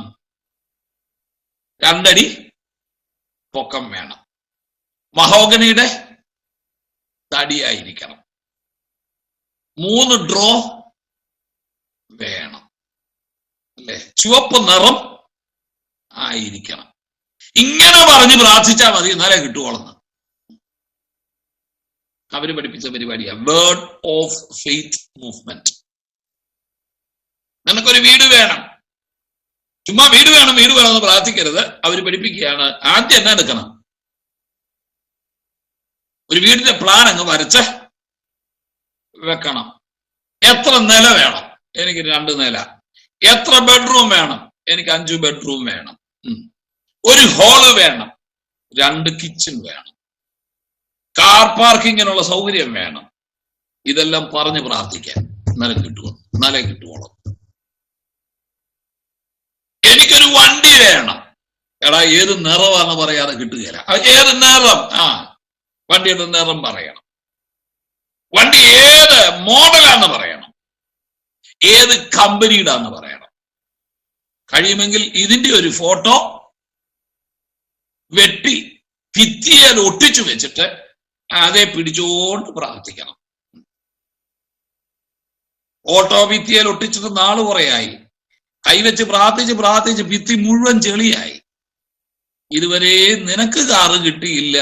ഇത് നിന്നെ പറഞ്ഞ് വിശ്വസിപ്പിച്ചവന് ഇപ്പൊ 5ാമത്തെ കാറ് മേടിച്ചു കഴിഞ്ഞു. നിനക്ക് കിട്ടിയില്ല. ഇത് പറഞ്ഞ് നിന്നെ കബളിപ്പിച്ചവൻ ഇപ്പൊ 5ാമത്തെ കാറാ വീട്ടിൽ ഇട്ടിരിക്കുന്ന, 5 എണ്ണമായിട്ടേക്കുന്ന വീട്ടിൽ നിരത്തി. ഞാനൊരു പുതിയതും കൂടെ ഇറക്കി മേടിച്ചു. ഏത് കാറ് വന്നാലും പുതിയതാവും മേടിക്കും. ഇത് പറഞ്ഞ് അവൻ കാശ് വാങ്ങിച്ച് അവൻ പുതിയ കാറെ നടക്കുക. നീ ഈ ഫോട്ടോയെ പിടിച്ച് ഉണ്ടായിരുന്ന ഭിത്തിയും കൂടെ ചെളിയാക്കി. അത് പെയിന്റ് ചെയ്യാൻ ഇനി വേറെ കാശില്ല. കൈയുടെ പാടും മുഴുവൻ ഭിത്തിയിലായി. കൈവച്ച് പ്രാർത്ഥിച്ചതാ. വല്ല കാര്യമുണ്ടോ? വിശ്വാസം എന്ന് പറഞ്ഞതേ തരം പറഞ്ഞും നിറം പറഞ്ഞും ഗുണം പറഞ്ഞും വർദ്ധിപ്പിക്കേണ്ട ഒരു മനഃശാസ്ത്ര അഭ്യാസമല്ല. ഞാൻ പറയുന്നത് നിങ്ങൾക്ക് മനസ്സിലാവുന്നുണ്ടോ? അതൊരു സൈക്കോളജിക്കൽ എക്സസൈസാ. പടം വരച്ചു വെച്ചു ഇത് പല പ്രാവശ്യം കണ്ടപ്പോഴേക്ക് മനസ്സിൽ ഉറയ്ക്കുക. മനസ്സിലായോ?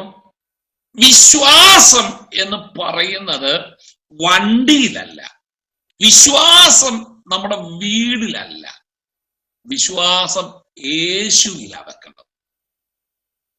അവനാണ് വിശ്വാസത്തിന്റെ നായകൻ. അപ്പൊ യേശുവിലുള്ള വിശ്വാസം വർദ്ധിപ്പിക്കുക എന്നുള്ളതാ വിഷയം, അല്ലാതെ വണ്ടിയുടെ ഫോട്ടോ വരച്ചു വെക്കുക എന്നുള്ളതല്ല വിഷയം.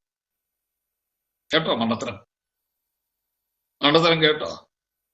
നിങ്ങൾക്ക് പറ്റുകയാണെങ്കിൽ ഞാനൊരു പുസ്തകമാണ് സാറിന്റെ കൊടുത്തിട്ടുണ്ട്, ദുരുപദേശങ്ങളുടെ കാണാപ്പുറങ്ങൾ.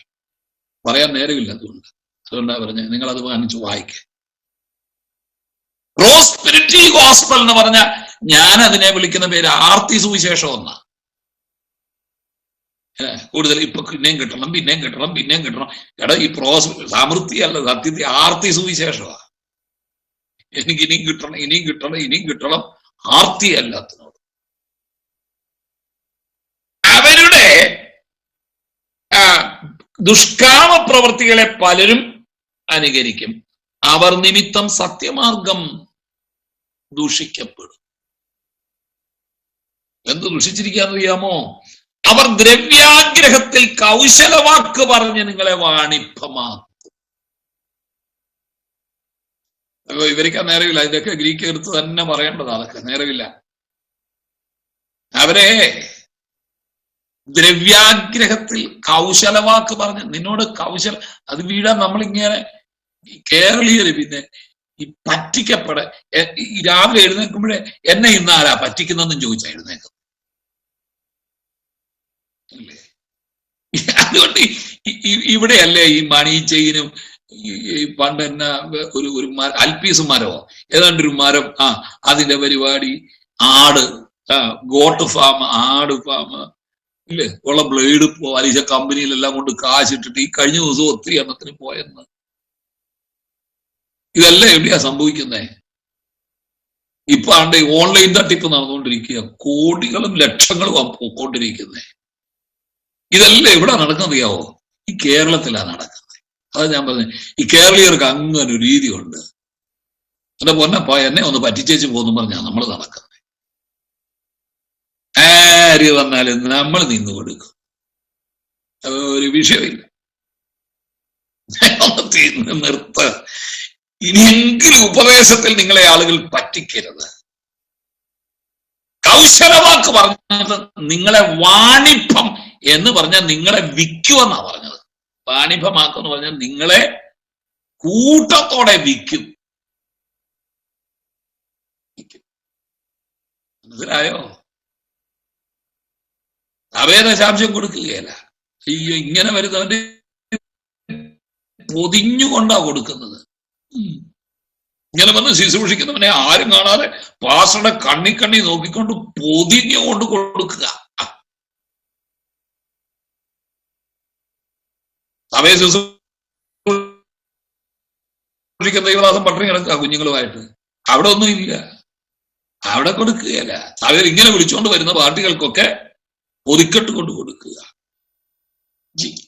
ഇനിയെങ്കിലും നിങ്ങൾ ഇങ്ങനെ വാണിഭം, കച്ചവടമാകരുത് കേട്ടോ. നിങ്ങളൊരു കച്ചവട വസ്തു അല്ല. ഇനിയെങ്കിലും അതൊക്കെ ഒന്ന് ഓർക്ക്. ഒന്ന് എന്നെ കച്ചവടം, എന്നെ പിടിച്ച് കച്ചവടം ചെയ്യാൻ ഞാൻ അനുവദിക്കരുത്. എന്നെ വിറ്റ് 5 പൈസ നീ ഉണ്ടാക്കാൻ പോകുന്നില്ല. എനിക്ക് എന്ത് യേശു കൊണ്ടെന്ന് പറ. ഞാൻ വചനത്തിൽ എങ്ങനെ നിൽക്കുന്നെന്ന് പറ. ദൈവവചനത്തിൽ ഇല്ലാത്തതും ദൈവവചനത്തിന് ഉപദേശത്തിന് നിരക്കാത്തതും ഒന്നും നീ അംഗീകരിച്ചു കൊടുക്കണ്ട കേട്ടോ. നമുക്ക് നിത്യതയാവുന്നതാണ്. അതുകൊണ്ട് അതാ പറഞ്ഞത് കേട്ടോ, അവര് നിന്നെ വാണിഭമാക്കും.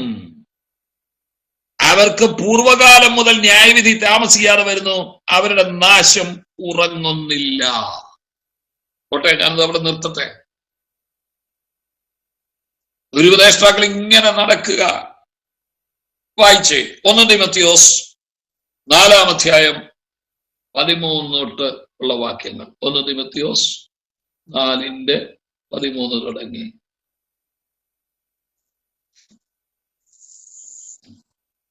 ഞാൻ വരുവോളം വായന, പ്രബോധനം, ഉപദേശം എന്നിവയിൽ ശ്രദ്ധിച്ചിരിക്കാം. മൂപ്പന്മാരുടെ കൈവപ്പോടുകൂടെ പ്രവചനത്താൽ നിനക്ക് ലഭിച്ചതായി നിന്നിലുള്ള കൃപാവരം ഉപേക്ഷയെ വിചാരിക്കാതെ. അയ്യോ, സോറി. അതിന് മുമ്പ് 1 തിമോത്തിയോസ് 1:3 വായിക്കാമോ? 3. സോറി, പിന്നെ പറയാം.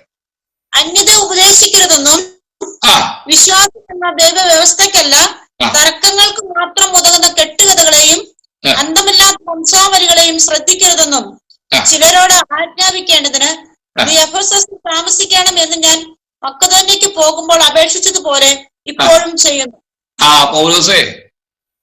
പൗലോസ് തന്റെ യാത്രയിൽ, മിഷണറി യാത്രയിൽ തിമോത്തിയോസ് തന്റെ നിജപുത്രനൊക്കെ ആണല്ലോ. തിമോത്തിയോസ് ഈ എഫേസോസിലെ ബിഷപ്പാണ്. ബിഷപ്പ് എന്ന് പറഞ്ഞാൽ സെൻട്രൽ പാസ്റ്റർ. എഫേസോസിലെ സെൻട്രൽ പാസ്റ്ററാണ്. എഫേസോസിലുള്ള സഭകളുടെ എല്ലാം മേലന്വേഷണം അപ്പോസ്തലൻ ഏൽപ്പിച്ചിരിക്കുന്നത് തിമോത്തിയോസിനെയാണ്. അപ്പൊ അതുകൊണ്ട് തിമോത്തിയോസിനോട് കാര്യം പറഞ്ഞു, നീ ഒരു കാര്യം ചെയ്യണേ, നീ ഇപ്പൊ യാത്ര ചെയ്ത് പോകരുത്. കാരണം അപ്പോസ്തലന്മാർ ഇങ്ങനെ യാത്ര ചെയ്ത് സഭകൾ സന്ദർശിച്ചു പോകും. നീ അവിടെ എഫേസോസിൽ താമസിക്കണം, നീ ഇപ്പൊ പോകരുത്, വിട്ടു പോകരുത്. ഇടയ്ക്കല്ല ഇങ്ങനെ ഗൾഫ് അമേരിക്ക എന്ന് പറഞ്ഞ് നീ സ്ഥലം വിടാതെ ഏൽപ്പിച്ച സഭയിലെങ്ങാനും നിന്നോണം. അതിന്റെ കാര്യം അത് അന്യഥ ഉപദേശിക്കരുത്. Don't teach other doctrines. അന്യഥ ഉപദേശിക്കരുതെന്നും വിശ്വാസം എന്ന ദൈവവ്യവസ്ഥയ്ക്കല്ല തർക്കങ്ങൾക്ക് മാത്രം ഉതകുന്ന കെട്ടുകഥകൾക്കും അന്തമില്ലാത്ത വംശാവലികളെയും ശ്രദ്ധിക്കരുതെന്നും ചിലരോട് ആജ്ഞാപിക്കണം. സഭയിലാണ്ട് കുറച്ചുപേർ എഴുന്നേറ്റുണ്ട്. അവരുടെ പരിപാടി എന്നാന്നറിയാമോ? വചനത്തിൽ ഇല്ലാത്ത ചിലതൊക്കെ അന്നത്തെ കാലത്ത് അന്തമില്ലാത്ത കെട്ടുകഥകൾ ഉണ്ടാക്കാൻ കെട്ടുക. അങ്ങനെ ചെയ്തു, ഇങ്ങനെ ചെയ്തു, ഞങ്ങളുടെ പിതാക്കന്മാർ ഇങ്ങനെ ചെയ്തു. പിന്നെ വംശാവലി. യഹൂദന്മാരെ ഇടയിൽ ഒരു വലിയ ചിന്തയാണ് ഈ വംശാവലി പട്ടിക. ഞാൻ ഏത് ഗോത്രത്തിൽപ്പെട്ടതാണ്? കാലം കുറെ ആയപ്പോഴത്തേക്ക് അതെല്ലാം നഷ്ടപ്പെട്ടു പോയി. യാക്കോബിന്റെ കാലത്തിൽ തുടങ്ങിയതല്ലേന്നേ, അല്ലേ? യാക്കോബിന്റെ കാലം കഴിഞ്ഞ് 12 മക്കളിൽ നിന്നല്ലേ ഈ ഗോത്രം തുടങ്ങുന്നത്. അതെല്ലാം അങ്ങ് ഇടകലർന്നു പോയി. എന്നിട്ടും ഇപ്പൊ എന്ത് പാരമ്പര്യം പറയുക. ഞാൻ ഏത് ഗോത്രത്തിൽപ്പെട്ട? ഞാൻ ലേവി ഗോത്രം. എന്നിട്ട് എന്റെ അപ്പന്റെ അപ്പന്റെ അപ്പന്റെ അപ്പന്റെ അപ്പന്റെ അപ്പൻ എനിക്കറിഞ്ഞുകൂടാ. ഈ പെന്തിക്കോസ്തുകാരെല്ലാം ഓരോന്ന് എന്ന് തരും പറഞ്ഞു കഴിഞ്ഞാൽ കുറവിലങ്ങാട്ട് കൊണ്ട് എന്തിനാ ഈ കൂട്ടിക്കെട്ടുന്നെന്ന് എനിക്കറിയത്തില്ല. ഞാൻ അവിടെ നിന്ന് വന്നതാ. ഞങ്ങളുടെ അപ്പന്റെ അപ്പന്റെ അപ്പന്റെ വല്യപ്പന്റെ അപ്പൻ ഗ്നായിത്തോമയുടെ കൂടെ ഇവിടെ വന്നതാ. ഗ്നായിത്തോമ ഞങ്ങളുടെ വല്യപ്പന്മാരെല്ലാം തോമാസ് ലീഗ ഇവിടെ വന്നപ്പോ നമ്പൂതിരിമാരിന്ന് മതം മാറി വന്നതാണ്. അതിന്റെ രസം കേൾക്കണോ? തോമാസ് ലീഗ ഇവിടെ വന്നെന്നുള്ളതിന് തെളിവില്ല, ഒന്നാമത്തെ കാര്യം. ഇനി വന്നാൽ തന്നെ തോമാസ് ലീഗ വന്ന കാലം ഏതാ? 1-ാം നൂറ്റാണ്ട് അല്ലേ? യേശു ജനിച്ചപ്പോഴല്ലേ AD 1-ാം നൂറ്റാണ്ട് തുടങ്ങിയേ. അതാ 1-ാം നൂറ്റാണ്ടിൽ തന്നെ, 1-ാം നൂറ്റാണ്ടിലെ ആദ്യത്തെ വർഷം തന്നെയല്ലേ യേശുവിടെ തോമസ് ലീഗ വരുന്നത്. യേശുവിന്റെ ശിഷ്യനല്ലായിരുന്നു, യേശുവിന്റെ കൂടെ നടന്നവനല്ലേ. അപ്പൊ ഒരു AD 100-ന് മുമ്പ് കൂടെ വന്നില്ലേ, അല്ലേ? AD 100-ന് മുമ്പ് തോമസ് ലീഗ ഇവിടെ വന്നു. നമ്പൂതിരിമാർ കേരളത്തിൽ വന്നത് എപ്പോഴാണെന്നറിയാവോ? AD 6-ാം നൂറ്റാണ്ടിലാ. അറിയാവോ ചരിത്രം? കേരളത്തിന്റെ ചരിത്രം വെച്ച് പഠിക്കാൻ കേട്ടോ. ഇളംകുളം കുഞ്ഞമ്പിള്ളയുടെ ചരിത്രമുണ്ട്, കേരളത്തിന്റെ ചരിത്രം. മേടിച്ച് വായിച്ചു വെക്ക. ബ്രാഹ്മണൻ എന്ന് പറഞ്ഞൊരു വിഭാഗം വടക്കേ ഇന്ത്യയിൽ നിന്നും തെക്ക് നമ്മുടെ ഈ തെക്കൻ ദേശത്ത് പ്രവേശിച്ചത് AD 6-ാം നൂറ്റാണ്ടിലാണ്. 6-ാം നൂറ്റാണ്ടിൽ മാത്രം വന്ന ഈ ബ്രാഹ്മണൻ എങ്ങനെ തോമാസ് ലീഗയെ രക്ഷിക്കപ്പെട്ടു? 1-ാം നൂറ്റാണ്ടിൽ വന്ന തോമാസ് ലീഗ എങ്ങനെ രക്ഷിക്കപ്പെടുത്തിയെന്ന് പറയുന്നത്? ഇതെല്ലാം വിശ്വസിക്കാൻ ഇവിടെ കുറെ ആളുകൾ. ഒരുത്തം പോലും ചോദിച്ചില്ല, ഇവിടെ തോമാസ് ലീഗ ഇവിടെ വന്ന കാലത്ത് ബ്രാഹ്മണൻ എന്ന് പറഞ്ഞൊരു പാർട്ടി തന്നെ ഇവിടെ ഇല്ല. പിന്നെ എങ്ങനെ നീ ബ്രാഹ്മണിൽ നിന്നുണ്ടായതാന്ന് പറഞ്ഞേ? നിങ്ങളെല്ലാം ബ്രാഹ്മണന്മാരാ. ഓ, ഈ പാരമ്പര്യമൊക്കെ അങ്ങ് നിർത്ത്, ഈ കെട്ടുകഥകളെല്ലാം നിർത്ത്. അതുകൊണ്ട് ഇത് ഉപദേശിക്കരുതെന്ന് അവരോടൊന്ന് പറഞ്ഞേ. ഇനി നിങ്ങള് FAC ലേഖനം എടുക്കാവോ? എഫേസ്യ ലേഖനം 4:14 ഒന്ന് വായിച്ചേ. 4:14.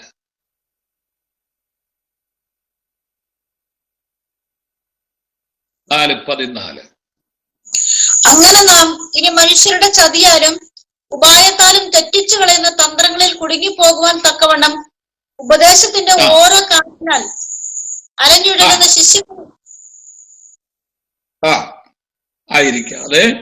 ശിശുക്കളായിരിക്കാതെ സ്നേഹത്തിൽ സത്യം സംസാരിച്ചുകൊണ്ട് ക്രിസ്തു എന്ന തലയോളം സകലത്തിലും വളരുവാൻ ഇടയാകും.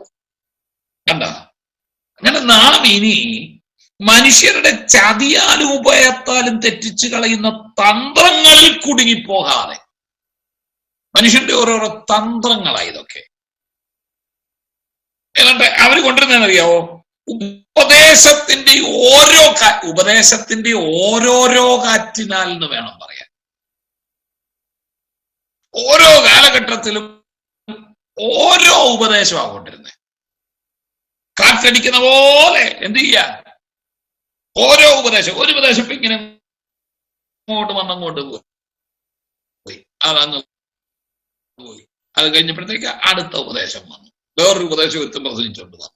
കേരളത്തിൽ കഴിഞ്ഞ കുറെ നാളുകളായി ഉപദേശത്തിന്റെ എത്ര കാറ്റടിച്ചെന്നറിയാവോ? അനേകര് ഈ കാറ്റിൽ അലഞ്ഞുഴലുന്ന ശിശുക്കളെ പോലെ കാറ്റടിച്ചാൽ വീഴാൻ പാകത്തിൽ നിന്ന് കൊടുക്കുക. ഇത് ദൈവവചനത്തിൽ ഉണ്ടോ എന്ന് നോക്കാൻ തയ്യാറാകാതെ ആളുകൾ ആരും പ്രസംഗിക്കുന്ന ഏതും വെട്ടി വിഴുങ്ങി അതിലെല്ലാം ചേർന്ന് നമ്മളും ഇങ്ങനെ എന്ത് ചെയ്യുക? കാറ്റടിച്ചു പോകുക.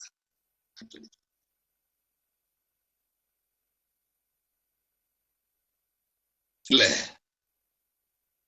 നീതിമാൻ എങ്ങനെയാണെന്നറിയാമോ? നീതിമാൻ സത്യത്തില് അവൻ ആറ്റരികത്ത് നട്ടിരിക്കുന്നതും തക്ക കാലത്ത് ഫലം കായ്ക്കുന്ന ഇലപാടാത്തമായ വൃക്ഷം പോലെ ഇരിക്കും. അവനിങ്ങനെ വേര് ആറ്റരികത്തല്ലേ നിൽക്കുകയായി. അവൻ വേര് ആഴത്തിലിറങ്ങി ആറ്റിന്ന് വെള്ളം എടുക്കുക. അതാ പരിശുദ്ധാത്മാവ് കേട്ടോ. അവിടെ നട്ടുവെച്ചിരിക്കല്ലേ നമ്മളെ. ഒരു വൃക്ഷമാകുമ്പോഴത്തേക്ക് അതിനെ വേര് ആഴത്തിൽ ഇറക്കി അതിങ്ങനെ ഉറച്ചു നിൽക്കും. അതേസമയം നമ്മുടെ ഈ വഴിയിലൊക്കെ ഉണ്ടല്ലോ, നാട്ടുവഴിയിലൊക്കെ ഞാൻ ജനിച്ചു വളർന്നത് കോട്ടയമാണ്. തിരുവല്ലയിൽ ഇപ്പൊ താമസിക്കുന്നു, വർഷങ്ങളായി താമസിക്കുന്നു എന്നുള്ളത്. ജനിച്ചു വന്ന ഞാൻ കോട്ടയല്ല പാമ്പാടിയാ. ഞങ്ങളുടെ അവിടെയൊക്കെ റബ്ബറാണ്. അപ്പൊ ഇപ്പൊ അതെല്ലാം വെട്ടി റബ്ബറിന് വില കുറഞ്ഞല്ലോ. ഈ റബ്ബർ ആയതുകൊണ്ട് ഈ നവംബർ ഡിസംബർ ഒക്കെ ആകുമ്പോഴത്തേക്ക് ഈ റബ്ബർ ഇല കൊഴിക്കും. എന്നിട്ട് ഈ വഴിയിലെല്ലാം റബ്ബറിന്റെ കരികിൽ ഇങ്ങനെ വീണ് കിടക്കും. അപ്പൊ ഇവന് വേര് വന്നില്ലല്ലോ, ഞെട്ടച്ച് വീണ് കിടക്കുകയല്ലേ. അവനങ്ങനെ കിടക്കുമ്പോഴാണ് ഓട്ടോറിക്ഷ മൂളി ഇങ്ങോട്ട് കയറി വരുമ്പോഴത്തേക്ക് ഈ ഓട്ടോറിക്ഷ കണ്ടു കഴിഞ്ഞോണ്ട് ഇവൻ എന്ത് ചെയ്യുക? അയ്യോ എന്നെ കൂടെ കൊണ്ടുപോകാൻ പറഞ്ഞു ഈ കൂട്ടത്തിൽ കുറച്ചങ്ങോട്ട്. അങ്ങനെ അങ്ങോട്ട് പോകുമ്പോഴത്തേക്ക് അവിടുന്ന് ഒരു കാർ ഇച്ചിരുടെ ശക്തിയില് ഹോണടിച്ചോണ്ട് ഇങ്ങോട്ട് വരുമ്പോഴത്തേക്ക് ഓട്ടോറിക്ഷ വിട്ടേച്ച് ഈ കൂട്ടത്തിൽ ഇങ്ങോട്ട് വരും. കുറച്ചിങ്ങോട്ട് വന്നപ്പോഴത്തേക്ക് 12-10 SC ഒരു പാണ്ടി ലോറി കയറ്റം കയറി മൂളി വരിക. ഉടനെ ഇവനെ എല്ലാം ഉപേക്ഷിച്ചിട്ട് എന്താ പറഞ്ഞ ഞാനും വരുന്നെന്നും പറഞ്ഞ് പാണ്ടി ലോറിയുടെ പുറകെ. ഇങ്ങനെ കുറെ വിശ്വാസികളുണ്ട്. ആരെന്നാ പറഞ്ഞാലും അതിന്റെ എല്ലാം പുറകെ പോകുന്ന എന്നറിയോ? വേരില്ലാഞ്ഞിട്ട. വചനത്തിൽ വേരോടിയവനാണെങ്കിലുണ്ടല്ലോ, വചനത്തിൽ വേരോടിയവനാണെങ്കിൽ ഈ ഉപദേശത്തിന്റെ കാറ്റ് വരുമ്പോഴത്തേക്ക് ഓരോരോ കാറ്റ് ഇങ്ങനെ ഉപദേശം കൊണ്ടുവരുമ്പോഴത്തേക്ക് അതിന്റെ പുറകെ പോകാൻ എനിക്ക് തോന്നുകയില്ല, പറ്റുകയില്ല. കാരണം നിന്റെ വേര് ആഴത്തിൽ വചനത്തിലാണ്. നമ്മളതിനോട് എതിർക്കാൻ തുടങ്ങും, ശക്തമായിട്ട് എതിർക്കും. ദുരുപദേശങ്ങൾ ദൈവസഭയ്ക്കകത്ത് ശക്തമായിട്ട് പ്രവേശിച്ചു കൊണ്ടിരിക്കുമ്പോൾ ദൈവം നിന്നെ ഏൽപ്പിച്ചിരിക്കുന്ന ഉത്തരവാദിത്വം എന്താണെന്നറിയാമോ? You guard it. എന്ത് ചെയ്യണം? വചനത്തിന് വേണ്ടി നിൽക്കാൻ നീ തയ്യാറാകണം. വചനത്തിൽ ജനത്തെ നിലനിർത്തണം. നാം വചനത്തിൽ ഉറച്ചു നിൽക്കണം. അതാ കർത്താവ് ദുരുപദേഷ്ടാക്കളെ കുറിച്ച് പറഞ്ഞ ഒരു കാര്യം പറഞ്ഞത്, 2 തരത്തിൽ വീട് പണിയാം. ഞാനത് പറഞ്ഞിട്ടുള്ളതാന്ന് തോന്നുന്നു, പറഞ്ഞെന്ന് തോന്നുന്നു. ഒന്ന് ആഴക്കുഴിച്ച് പാറമേൽ അടിസ്ഥാനമിട്ട് വീട് പണിയാം, ഒന്ന് മണലിന്റെ പുറത്ത് വീട് പണിയാം. രണ്ടും ഒരുപോലെ ആയിരുന്നത്. പക്ഷേ വൻമഴ ചൊരിഞ്ഞു, കാറ്റടിച്ചു, നദികൾ പൊങ്ങി, അതാ വീടിന്മേൽ അലച്ചു. മണൽമേൽ പണിത വീടിനെ കുറിച്ച് പറഞ്ഞ അതിന്റെ വീഴ്ച വലിയതായിരുന്നു. പക്ഷെ ഇതേ കാറ്റും ഇതേ മഴയും ഇതേ വെള്ളവും പാറമേൽ പണിത വീടിന്റെ മേലും അടിച്ചു. അത് വീണില്ല, അത് വീണില്ല.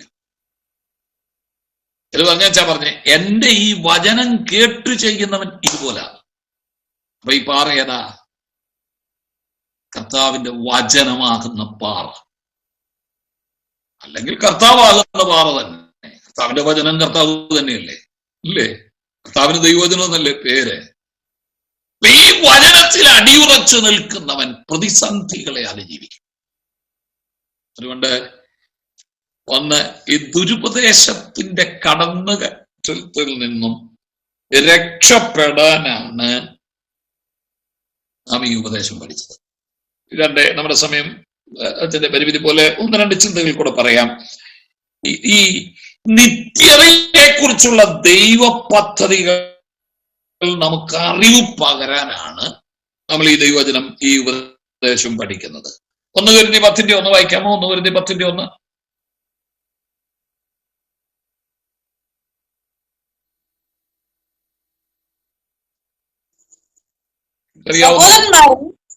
നമ്മുടെ പിതാക്കന്മാരെല്ലാം മേഘത്തിന് കീഴിലായിരുന്നു. എല്ലാവരും സമുദ്രത്തോട് കടന്ന് എല്ലാവരും മേഘത്തിലും സമുദ്രത്തിലും സ്നാനമേറ്റ് മോശത്തോട് ചേർന്നു.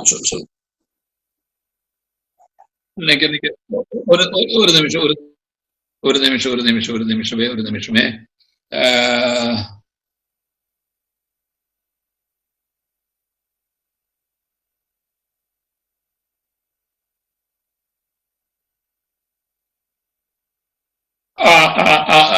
റോമാലേഖനം 11:25 വായിച്ചേ. റോമർ 11:25.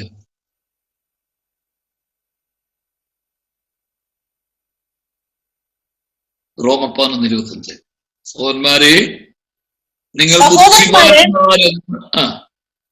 സഹോദരന്മാരെ നിങ്ങൾ ബുദ്ധിമാന്മാരെന്ന് നിങ്ങൾക്ക് തന്നെ തോന്നാതിരിപ്പാൻ ഈ രഹസ്യം അറിയാതിരിക്കരുത് എന്ന് ഞാൻ ആഗ്രഹിക്കുന്നു.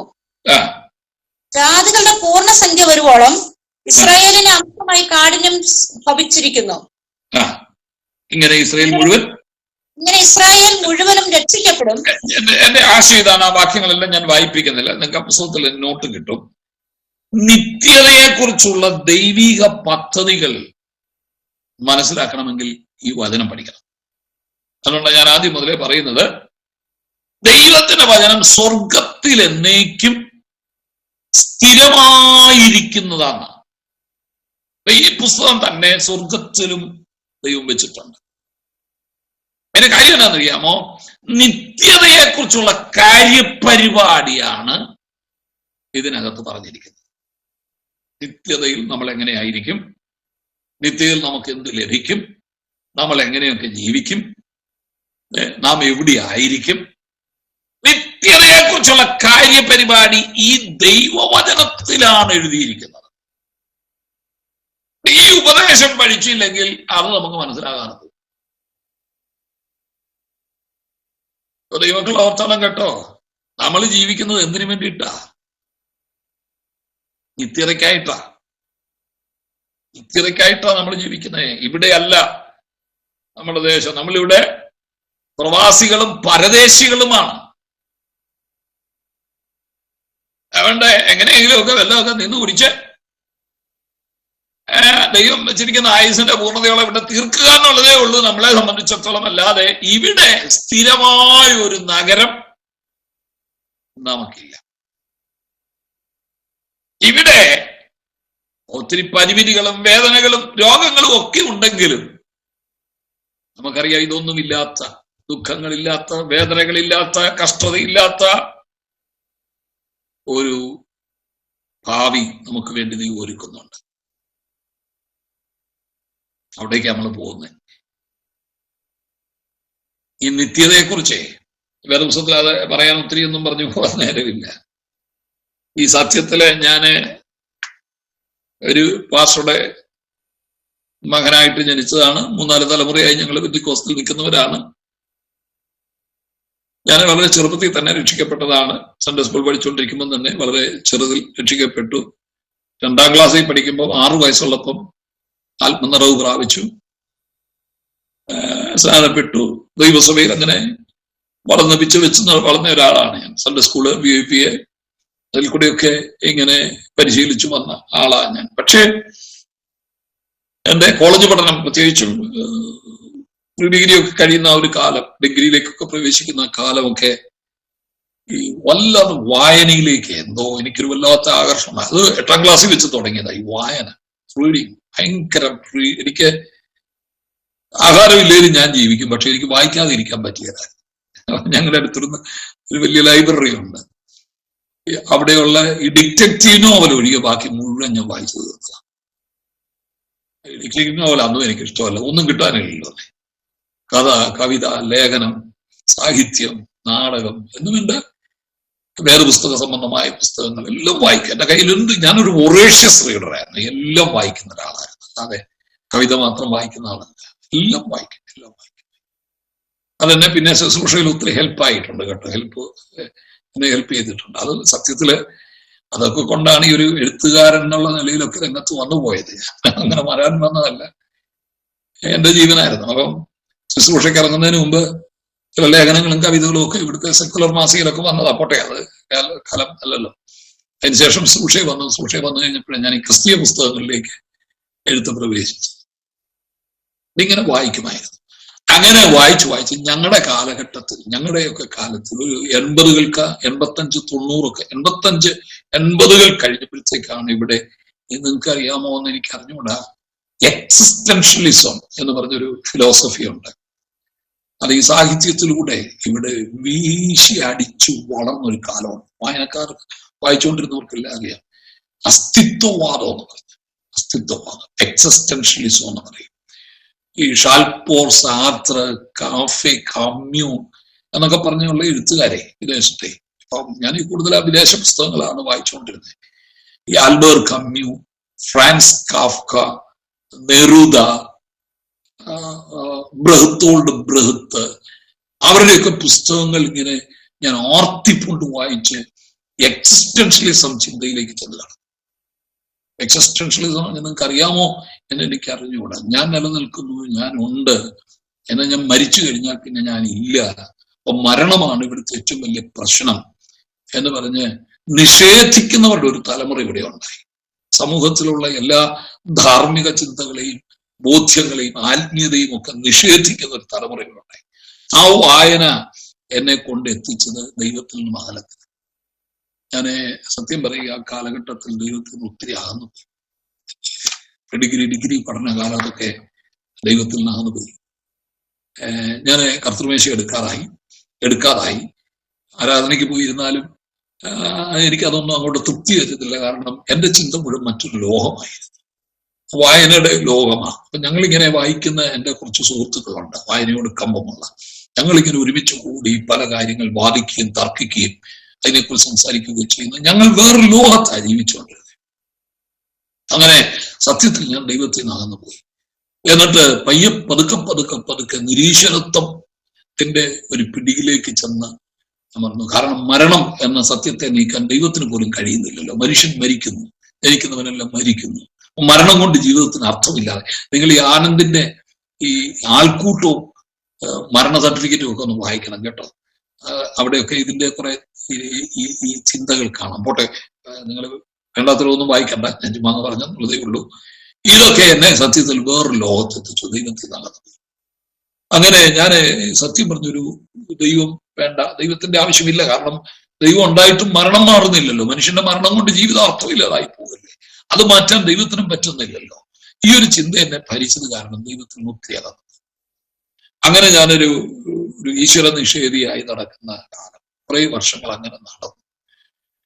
വേറെ വേണ്ടാതിനൊന്നും ചെയ്യാൻ പോയില്ല. കാരണം പാസ്റ്ററുടെ മോനാണല്ലോ. ഞങ്ങളുടെ നാട്ടിൽ ഞാൻ എങ്ങോട്ട് തിരിഞ്ഞാലും എൻ്റെ അപ്പച്ചൻ അറിയും.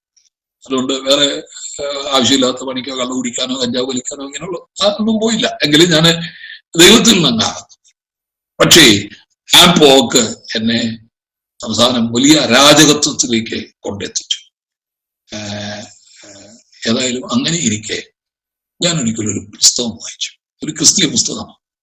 ഈ വായനയ്ക്ക് കമ്പമുള്ളത് കൊണ്ട് അന്നും കൈ വായിക്കും. അതിനകത്തൊരു എഴുത്തുകാരൻ, ആ പുസ്തകം ഏതാണെന്ന് ഞാൻ മറന്നുപോയി, അത് എഴുതിയത് ആരാന്ന് മറന്നുപോയി, ഇന്നും എന്റെ ഓർമ്മയിലില്ല. ആ പുസ്തകം പിന്നെ കണ്ടിട്ടുമില്ല. ഞാൻ വളരെ തെരഞ്ഞു നോക്കി. അദ്ദേഹം നിത്യതയെ കുറിച്ച് അതിനകത്ത് എഴുതിയിരിക്കുന്നത്.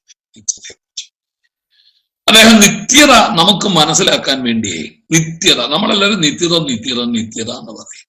അത് എത്ര കാലമാണെന്ന്, എന്ത് കാലം, എത്രത്തോളം ഉണ്ടെന്നൊന്നും നമുക്കറിയത്തില്ലല്ലോ. നിത്യത എന്ന് പറഞ്ഞാൽ എത്ര കാലം വരെയാ, എത്ര നാളുണ്ട്, നമുക്കത് അറിഞ്ഞൂടാ. അപ്പൊ ആ നിത്യതയെ മനസ്സിലാക്കാൻ അദ്ദേഹം ആ പുസ്തകത്തിൽ ഒരു സങ്കല്പം എഴുതിയിരിക്കുന്ന, ഒരു ഇല്ലസ്ട്രേഷനെ അത് എഴുതിയിരിക്കുന്ന ഇതാണ്. ഈ ഇംഗ്ലണ്ടിലെ ഈസ്റ്റ് വെസ്റ്റ് എൻഡ് എന്ന് പറഞ്ഞ സ്ഥലത്ത് ഒരു വലിയ പാറയുണ്ടായിരുന്നു. അത് എല്ലാം പൊട്ടിച്ചു കളഞ്ഞു. ഒരു വലിയ പാറയുണ്ട്, 12 ഏക്കർ നിറഞ്ഞു കിടക്കുക ആ പാറ. നിങ്ങൾ ഓർക്കണം കേട്ടോ, 12 ഏക്കർ ഒറ്റ പാറയാണ്. ഒറ്റ പാറ, 12 ഏക്കർ നിറഞ്ഞു കിടക്കുന്ന ഒരു പാറയാണ്. അതിനെ കുറിച്ച് അദ്ദേഹം എഴുതിയത്. അദ്ദേഹം പറയുകയാണെ, നിത്യതയിലെത്തിയപ്പോ ഈ പാറ എവിടെ ഉണ്ടെന്ന് വെച്ചു. പാറയുണ്ട്. അപ്പൊ പാറയുടെ ഈ നിത്യതയുടെ വലിപ്പം, ദൈർഘ്യം, കാലം ഒന്നറിയാൻ അദ്ദേഹം എഴുതിയതാണ്. അപ്പൊ നമ്മൾ നിത്യതയിലേക്ക് പ്രവേശിച്ചു കഴിഞ്ഞപ്പോൾ ഒരു കൂട്ടം ആളുകൾ നരകത്തിൽ കിടക്കുക. കഠിനമായ വേദന, അവിടെ കെടാത്ത തീയും ചാകാത്ത പുഴുവുമുണ്ട്. അങ്ങനെ പീഡനം അനുഭവിച്ച് കിടക്കുമ്പോ അവനിങ്ങനെ കഷ്ടപ്പെട്ട് ഒരു നാൾ അവൻ വിളിച്ചു ചോദിച്ചു അവന്റെ യജമാനോട്, പിശാചിനോടെ, യജമാനെ തീരാറായോ? അപ്പം പിശാചി പറഞ്ഞു, തുടങ്ങിയിട്ടേ ഉള്ളെന്ന് പറഞ്ഞു. അവൻ പിന്നെയും കഷ്ടപ്പെട്ട് കിടന്നേച്ചു. പിന്നെയും കുറെ കാലം കഴിഞ്ഞ് വിളിച്ചു, യജമാനെ തീരാറായോ എന്ന് ചോദിച്ചപ്പോ തുടങ്ങിയിട്ടേ ഉള്ളെന്ന്. എന്നിട്ട് അദ്ദേഹം ഒരു സങ്കല്പം പറയുകയാണേ, ഈ നിത്യതയിലെ ഒരടയ്ക്കാക്കുരുകില് പക്ഷി, ചെറിയ പക്ഷിയെ നിങ്ങൾ കണ്ടിട്ടുണ്ടല്ലോ, ഒരു അടയ്ക്കയുടെ വലിപ്പം മാത്രമുള്ള, നമ്മൾ വീട്ടിൽ ചെമ്പരത്തിയൊക്കെ നട്ടാൽ അതിൽ നിന്ന് തേൻ കുടിക്കാൻ വരുന്ന ഒരു കുഞ്ഞു പക്ഷിയാണല്ലോ, കൈക്കകത്ത് ഇങ്ങനെ പിടിക്കാനുള്ളതേ ഉള്ളൂ. അടയ്ക്കാന്ന്, അതുകൊണ്ട് അതിനെ അടയ്ക്കാന്ന് വിളിക്കുന്നത്. അടയ്ക്കാക്കുരുകില് പക്ഷി, ട്വിറ്റർ എന്ന് പറയും, ട്വിറ്റർ ഇംഗ്ലീഷിൽ. ഒരടയ്ക്കാക്കുരുകില് പക്ഷിയെ 1000 വർഷം കൂടുമ്പോ ഒരിക്കൽ പറന്നു വരും. അതിന് നിത്യതയിലാണല്ലോ, അതുകൊണ്ട് അതിന് ചത്തില്ല എന്ന് വിചാരിച്ചു. 1000 വർഷം കൂടുമ്പോ ഈ അടയ്ക്കാക്കുരുകില് പക്ഷി പറന്നിങ്ങോട്ട് വന്നേ ചെയ്യും. ഈ 12 ഏക്കർ നിറഞ്ഞു കിടക്കുന്ന പാറയുടെ മുകളിലിരുന്ന് അതിന്റെ ചുണ്ട് അങ്ങോട്ടും ഇങ്ങോട്ടും ഈ പാറയുടെ മുകളിൽ ഉരയ്ക്കും. ഒരു 3-4 വട്ടം ഇങ്ങനെ ചുണ്ടരയ്ക്കും. പിന്നെ 1000 വർഷം കഴിയുമ്പോൾ ഈ പക്ഷി പറന്നു വരും. പറന്നു വന്നിട്ട് ഈ പാറപ്പുറത്തിരുന്ന് അതിന്റെ ചുണ്ട് അങ്ങോട്ടും ഇങ്ങോട്ടും വരയ്ക്കും. അതങ്ങ് പറന്നു. പിന്നെ 1000 വർഷം കഴിഞ്ഞപ്പോഴത്തേക്ക് ഈ അടയ്ക്കാക്കുരുകിൽ പറന്നു വന്നു. ഈ ചുണ്ട് ഈ പാറപ്പുറത്തിട്ട് ഉരച്ചു, അങ്ങോട്ടും ഇങ്ങോട്ടും ഉരച്ചു, അങ്ങ് പറന്നു പോയി. പിന്നെ 1000 വർഷം കഴിഞ്ഞപ്പം വന്നു. പിന്നെ 1000 വർഷം കഴിഞ്ഞപ്പം വന്നു. ഇങ്ങനെ 1000 വർഷം കൂടുമ്പോ ഒരിക്കൽ ഈ അടയ്ക്കാക്കുരുകിൽ പക്ഷി പറന്നു വന്ന് ഈ പാറപ്പുറത്തിരുന്ന് ചുണ്ട് ഒരച്ചൊരച്ച് ഈ പാറ എന്ന് തേഞ്ഞു തീരുമോ അന്ന് നിത്യത തീരുമോ? എന്റെ അപ്പോ, എന്റെ ആദിഭൂതി ഇളകിപ്പോയി. അന്ന് രാത്രി ഞാൻ പേടിച്ച് കരഞ്ഞു. ഞാൻ പറഞ്ഞു, എന്റെ പൊന്ന് കർത്താവേ, ഞാൻ അങ്ങയെ നിഷേധിച്ച് നടന്ന് എന്നോട് ക്ഷമിക്കണമേ. ഞാൻ വഴിതെറ്റിപ്പോയി. ആ നിത്യത എനിക്ക് നഷ്ടപ്പെടരുതേ.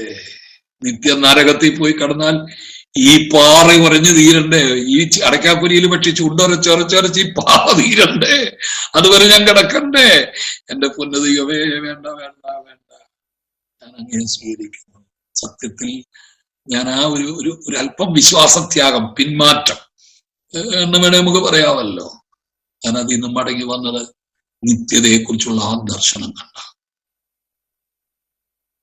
തിരികല.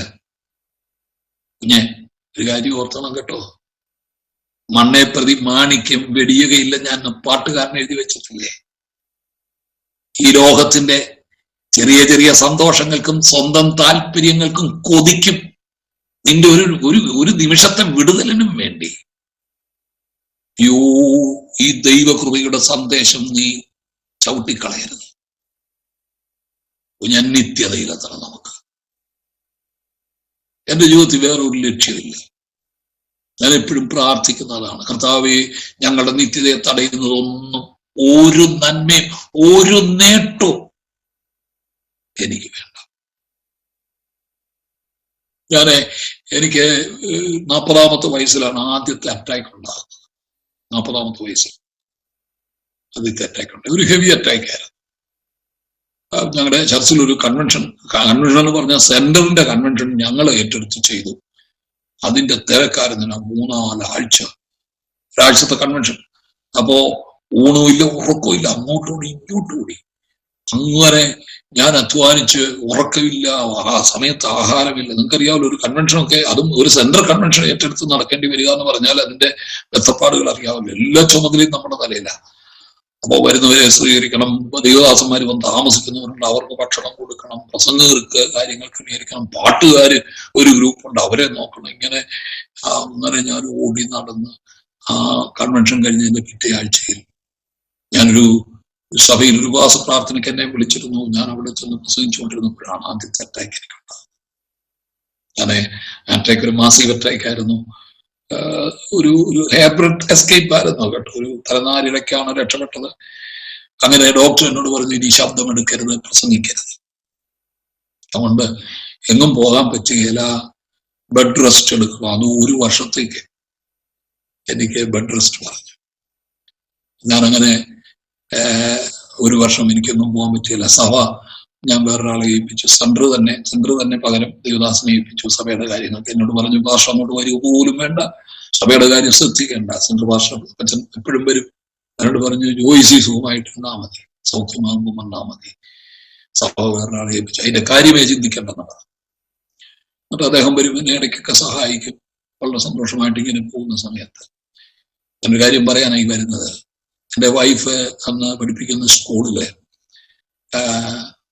അവര് LIC ചേർത്ത് ഒരു LICയുടെ ഡയറക്ടറുണ്ട്. വളരെ ഉയർന്ന ഉദ്യോഗസ്ഥൻ, LICയുടെ ഒരു ഉയർന്ന ഉദ്യോഗസ്ഥൻ. അദ്ദേഹം മർത്തമക്കാരനാണ്.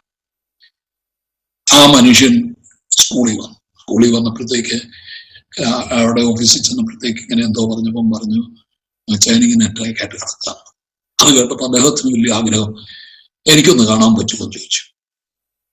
തീർച്ചയായിട്ടും അധികം സന്ദർശകരെ ഒന്നും അധികം സ്വീകരിക്കുന്നില്ല, എങ്കിലും ഞാനൊന്ന് പോയി കാണട്ടെ, ഞാൻ അദ്ദേഹത്തിന് വേണ്ടി ഒന്ന് പ്രാർത്ഥിക്കാവുന്നത്. അപ്പോഴും എന്റെ വൈഫിന് അത് പിടികിട്ടിയില്ല. അദ്ദേഹത്തോടെ വഴിയൊക്കെ ചോദിച്ച് വീട്ടിൽ വന്ന് അകത്ത് കയറി വന്നു, എന്നെ വന്ന് പരിചയപ്പെട്ടു. ഞാൻ ടീച്ചറെ കണ്ടിരുന്നു. ടീച്ചറാ പറഞ്ഞത്, ഇങ്ങനെ സാറ വയ്യാതെ കിടക്കുന്നു. വർത്തമാനം പറഞ്ഞിട്ട് എന്നോട് പറഞ്ഞു, സർ, ഞാനൊരു റേക്കിയുടെ മാസ്റ്ററാണ്, റേക്കി മാസ്റ്ററും കൂടിയാണ്. ഞാൻ ചോദിച്ചത് എന്താ, എനിക്കെന്നാ അറിഞ്ഞൂടെ? റേക്കി എന്ന് പറഞ്ഞൊരു ചികിത്സാവിധി കേട്ടിട്ടുണ്ടോ? റേക്കി ഒരു ചികിത്സാവിധി ഉണ്ട്, റേക്കി എന്ന് പറഞ്ഞൊരു ചികിത്സാവിധി ഉണ്ട്. അതിന്റെ പരിപാടി എന്താണെന്ന് അറിയാമോ? ഈ റേക്കിയുടെ ഈ മാസ്റ്റർമാര് പ്രത്യേകിച്ചും വ്രതം നോക്കിയിരുന്നാണ് റേക്കിയുടെ ശക്തി ഏറ്റെടുക്കുന്നത്. ആ ശക്തി അവരിലേക്ക് പ്രസരിച്ച് അത് 40 ദിവസമോ 35 ദിവസമോ കണ്ടിരുന്ന് വേണം നോയമ്പിരിക്കണം. നോയമ്പിരുന്നാണ് ഈ റേക്കിയെ ധ്യാനിച്ച് റേക്കി പവർ ഏറ്റെടുത്തിട്ട് ആ റേക്കിയുടെ പവർ അകത്ത് വന്നു കഴിഞ്ഞാൽ ഉണ്ടല്ലോ, ഇത് സ്പിരിറ്റ്. റേക്കി എന്ന് പറയുന്നത് സ്പിരിറ്റ് എന്നാ പറയുന്നത്. അവര് റേക്കി എന്ന് പറയുന്നത് തന്നെ ഒരു ജാപ്പനീസ് വേർഡാണേ. അതിന്റെ അർത്ഥം സ്പിരിറ്റ് എന്നാണ്, സ്പിരിറ്റ്, ആത്മാവെന്ന. ആ ആത്മാവിനെ ഏറ്റെടുക്കുന്ന വ്യക്തി ഈ കയ്യിലേക്ക് ആത്മാവിനെ കൊണ്ടുവരും. എന്നിട്ട് അവര് രോഗികളുടെ രോഗമുള്ള ഭാഗത്തേക്ക് അവരുടെ കൈവെക്കും. കൈവയ്ക്കുമ്പോഴത്തേക്ക് അവരിൽ വ്യാപരിക്കുന്ന ആ ആത്മാവ് അവരുടെ കയ്യിലൂടെ രോഗികളുടെ രോഗമുള്ള ഭാഗത്തേക്ക് പ്രസരിക്കും. അങ്ങനെ പ്രസരിച്ചു കഴിയുമ്പോൾ അവിടെ രോഗം ബാധിച്ച സെല്ലുകൾക്ക് സൗഖ്യം വരും. ഇതാണ് അവരുടെ ചികിത്സ പദ്ധതി. എനിക്ക് അന്ന് ഇത് അറിഞ്ഞുകൊണ്ട് ഞാൻ പിന്നെ റേക്കിയെ കുറിച്ച് കുറെ പഠിച്ചു. പുസ്തകങ്ങൾ എന്റെ പല ഇവിടെ എന്റെ പുസ്തകം പലതുണ്ട് റേക്കിന്. അപ്പൊ ഇദ്ദേഹം എന്നോടൊന്ന് പറഞ്ഞു, സർ ഞാന് ഒന്ന് പ്രാർത്ഥിച്ചോട്ടെ. ഇദ്ദേഹം മർത്തോമക്കാരനാണെന്ന് എന്നോട് പറഞ്ഞേ. എനിക്ക് അത്ര താല്പര്യമൊന്നും തോന്നിയില്ല. അപ്പൊ എന്നോട് സർ ഞാനൊരു റേക്കിയുടെ മാസ്റ്ററാണ്, ഞാന് ഇങ്ങനെ കൈവച്ചു പ്രാർത്ഥിക്കും. സാറിന്റെ ചെസ്റ്റിൽ ഇവിടെ കൈവച്ചിട്ട് ഞാൻ പ്രാർത്ഥിക്കും. അപ്പം ഒരു പവർ സാറിലേക്ക് വരുമെന്ന് പറഞ്ഞു. പവർ വരുമെന്ന് പറഞ്ഞാൽ ഞാൻ ചോദിച്ചു അതെന്താ റേക്കി? അപ്പൊ അദ്ദേഹം പറഞ്ഞു റേക്കി ഒരു ജാപ്പനീസ് ചികിത്സാ വിധിയാണ്. അത് സാറെ പേടിക്കൊന്നും വേണ്ട, വേറൊന്നുമില്ല. റേക്കി എന്ന് പറയുന്നത് ഒരു പവർ അങ്ങോട്ട് വിടുന്നതാണ്. ഞാൻ ചോദിച്ചത് what is the meaning of the word reiki? Reiki എന്ന് പറഞ്ഞ വാക്കിന്റെ പേരെന്താന്ന് ചോദിച്ചു. അദ്ദേഹം പറഞ്ഞു സ്പിരിറ്റ്, ആത്മാവെന്നാണെന്ന് പറഞ്ഞു. പെട്ടെന്ന് എന്റെ മനസ്സിൽ കത്തി. ഞാൻ ഉടനെ ചോദിച്ചു ഈസ് ഹോളി സ്പിരിറ്റ്? ഞാൻ ചോദിച്ചു അത് ഹോളി സ്പിരിറ്റ് ആണോ? ഹോളി സ്പിരിറ്റ് ആണോ എന്ന് ചോദിച്ചു. അദ്ദേഹം ഉടനെ പറഞ്ഞു നോ ഐ ഡോണ്ട് നോ, എനിക്കത് അറിഞ്ഞൂടാ. It is the spirit of the world, അത് ലോകത്തിന്റെ ആത്മാവാന്ന് പറഞ്ഞു. അപ്പൊ എനിക്ക് പിന്നെയും കത്തി. എഫേസിലെ 2-ാം അധ്യായത്തിൽ കിടപ്പുണ്ട് ഈ ലോകത്തിന്റെ ആത്മാവ്. ഈ ലോകത്തിന്റെ ആത്മാവ് അതാരാന്നറിയാവോ? ഈ ലോകത്തിന്റെ ആത്മാവ് ആരാന്നറിയാവോ? പരിശുദ്ധാത്മാവല്ല, പിശാചിന്റെ ആത്മാവാ, സാത്താന്റെ ആത്മാവാ. എഫേസിലെ 2-ാം അധ്യായത്തിൽ കിടപ്പുണ്ട്. ഇതെന്റെ അകത്ത് കത്തി. അതെ, ഞാൻ ഉടനെ പറഞ്ഞു if it is not the holy spirit it is the unclean spirit എന്ന് പറഞ്ഞു. ഞാൻ ഉടനെ പറഞ്ഞു സർ അത് പരിശുദ്ധാത്മാവ് അല്ലെങ്കിൽ ദുരാത്മാവാ എനിക്ക് വേണ്ടത്. അപ്പൊ എന്നോട് പറഞ്ഞു സർ ഞാൻ എത്ര പേർക്ക് സൗഖ്യം കൊടുത്തിട്ടുണ്ടെന്നറിയാവോ? എന്റെ ചികിത്സയിലൂടെ ഒത്തിരി രോഗികൾ സൗഖ്യമായിട്ടുണ്ട്. അതിനകത്ത് ഒത്തിരി പാസ്റ്റർമാരും ഉണ്ട്, പട്ടക്കാരും ഉണ്ടെന്ന് പറഞ്ഞു. ഒത്തിരി പാസ്റ്റർമാർക്കും പട്ടക്കാർക്കും ഞാൻ സൗഖ്യം കൊടുത്തിട്ടുണ്ടെന്ന് പറഞ്ഞു. എന്നിട്ട് അദ്ദേഹം എന്നോട് പറഞ്ഞു നിങ്ങളുടെ പല പാസ്റ്റർമാരുടെയിലും ഇരിക്കുന്നത് എന്റെ റേക്കിയ, കൈവച്ച ഉടനെ സൗഖ്യം വരികയല്ലേ, എന്റെ സാധനമായിരിക്കുന്നത്, ഞാൻ പഠിപ്പിച്ചതാണെന്ന് പറഞ്ഞു. എന്റെ ശിഷ്യന്മാരാ. എന്നിട്ട് ചിലരുടെ പേര് എടുത്തു പറഞ്ഞ് എനിക്കറിയാവുന്ന ചിലർ, ഒത്തിരി അച്ഛന്മാര് എന്റെ ശിഷ്യന്മാരാ. അവരൊക്കെ പ്രാർത്ഥിച്ചാൽ അന്നേരം സൗഖ്യ, കൈവച്ചാ സൗഖ്യ, പാസ്റ്റർമാര് കൈവച്ചാ സൗഖ്യ, ഞാൻ പഠിപ്പിച്ചതാണെന്ന് പറഞ്ഞു. ഞാൻ പറഞ്ഞു സർ ഞാൻ ഈ കിടപ്പിൽ ചത്താൽ വചനത്തിലൂടെയുള്ളൊരു വിടുതൽ കിട്ടുന്നെങ്കിൽ എനിക്ക് മതി. ഇല്ലേ ഈ കിടപ്പിൽ ഞാൻ മരിച്ചാൽ നേരെ ഞാൻ നിത്യതയിലെത്തും. എന്നാൽ നിങ്ങളുടെ സ്പിരിറ്റിലൂടെ എനിക്ക് സൗഖ്യം വരുന്നേ ഞാൻ നേരെ നരകത്തിൽ പോകും. എനിക്ക് വേണ്ട. അപ്പൊ അദ്ദേഹം പറയുകയാണ് കേട്ടോ ഇതുപോലൊരു ഉപദേശിയെ ഞാൻ ഇതുവരെ കണ്ടിട്ടില്ലെന്ന് പറഞ്ഞു. ഞാൻ പറഞ്ഞു ഇനി കാണാൻ കിടക്കുന്നതേ ഉള്ളൂ സാറേ, എനിക്ക് വിടുതലല്ല വിഷയം. എനിക്ക് എന്റെ രോഗത്തിൽ നിന്ന് സൗഖ്യമോ ഹാർട്ട് അറ്റാക്കിൽ നിന്ന് വിടുതലോ ദീർഘായുസോ അല്ല വിഷയം, എനിക്ക് നിത്യതയാന്ന് പറഞ്ഞു.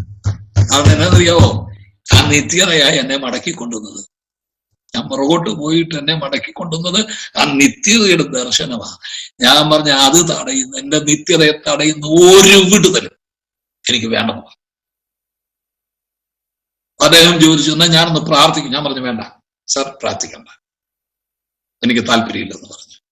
കാരണം ഇയാൾ പ്രാർത്ഥിക്കുന്നത് ഈ ആത്മാവിലല്ലേ പ്രാർത്ഥിക്കുന്നത്, എനിക്ക് വേണ്ട. എനിക്ക് അതിൽ നിന്ന് വിടുതൽ കിട്ടിയിട്ട് ആ വിടുതലും മേടിച്ചുകൊണ്ട് നരകത്തിൽ പോകുന്നതിനേക്കാൾ നല്ലത് അയാളുടെ പ്രാർത്ഥന ഇല്ലാതെ സ്വർഗത്തിൽ ചെല്ലുന്നതാണ്. നമുക്കതിന് നല്ല പ്രത്യാശയല്ലേ. മരണത്തെ പലവട്ടം ഞാൻ കണ്ടു കഴിഞ്ഞപ്പോ ഒരു വിഷയവും ഇല്ല, നമ്മൾ തയ്യാറാണ്. ഞാൻ ചോദിക്കട്ടെ, പ്രമാണം വിട്ട് നിനക്കൊരു രോഗസൗഖ്യമോ ഒരു നന്മയോ പണമോ ലഭിച്ച് നരകത്തിൽ ചെല്ലുന്നതിനേക്കാൾ എന്റെ കുഞ്ഞെ നിന്റെ വിഷയത്തിനും വിടുതലില്ലെങ്കിൽ പോലും നീ ഇവിടെ മരിച്ച് നിത്യതയിൽ ചെല്ലുന്നതല്ലേ? ആണോ? ഇതൊക്കെ എന്റെ വിശ്വാസം, എന്റെ ഉറപ്പും ധൈര്യവും. പ്രമാണം വിട്ടിട്ട് ഒരു വിടുതലും എനിക്ക് വേണ്ട. അതുകൊണ്ട് ഈ പ്രമാണത്തിൽ ഓർത്ത് നിൽക്കുന്നത്, ഇത് ഞാൻ പറയുന്നത്, ഇത് പ്രസംഗിക്കുന്നത്, ഇത് പഠിപ്പിക്കുന്നത്, ഇത് നിലനിൽക്കുന്നത്. അതുകൊണ്ട് ഈ നിത്യതയിലെത്താൻ ദൈവവചന പഠനം, ഉപദേശ പഠനം നമുക്ക് സഹായമാകട്ടെ. അതുകൊണ്ട് ഇതിൽ അടിയുറച്ചു നിൽക്കുക, ഇതിൽ തന്നെ ആശ്രയിക്കുക. അതാണ് ദൈവം നമ്മളെ കുറിച്ച് ആഗ്രഹിക്കുന്നത്. ഒരു ചിന്തയും കൂടെ പറഞ്ഞിട്ട് പറയാം. ഉപദേശ പഠനം നമ്മുടെ ക്രിസ്തീയ ജീവിതത്തിൽ നമ്മളെ ഉറപ്പിക്കുകയും ക്രിസ്തു എന്ന തലയോളം വളരുവാൻ നമ്മളെ പ്രാപ്തരാക്കുകയും ചെയ്യും. എഫേസ്യർ 4:14 കിടക്കുന്ന വാക്യമാണ്, ഞാനത് വായിപ്പിക്കുന്നില്ല. നമ്മൾ വളരണം, ആത്മീയമായിട്ട് വളർച്ച പ്രാപിക്കണം. ആത്മീയമായി വളർച്ച പ്രാപിച്ച് നല്ല പുരുഷത്വം കാണിച്ച് നിത്യതയിലെത്താൻ ഈ ഉപദേശ പഠനം നമ്മളെ സഹായിക്കട്ടെ.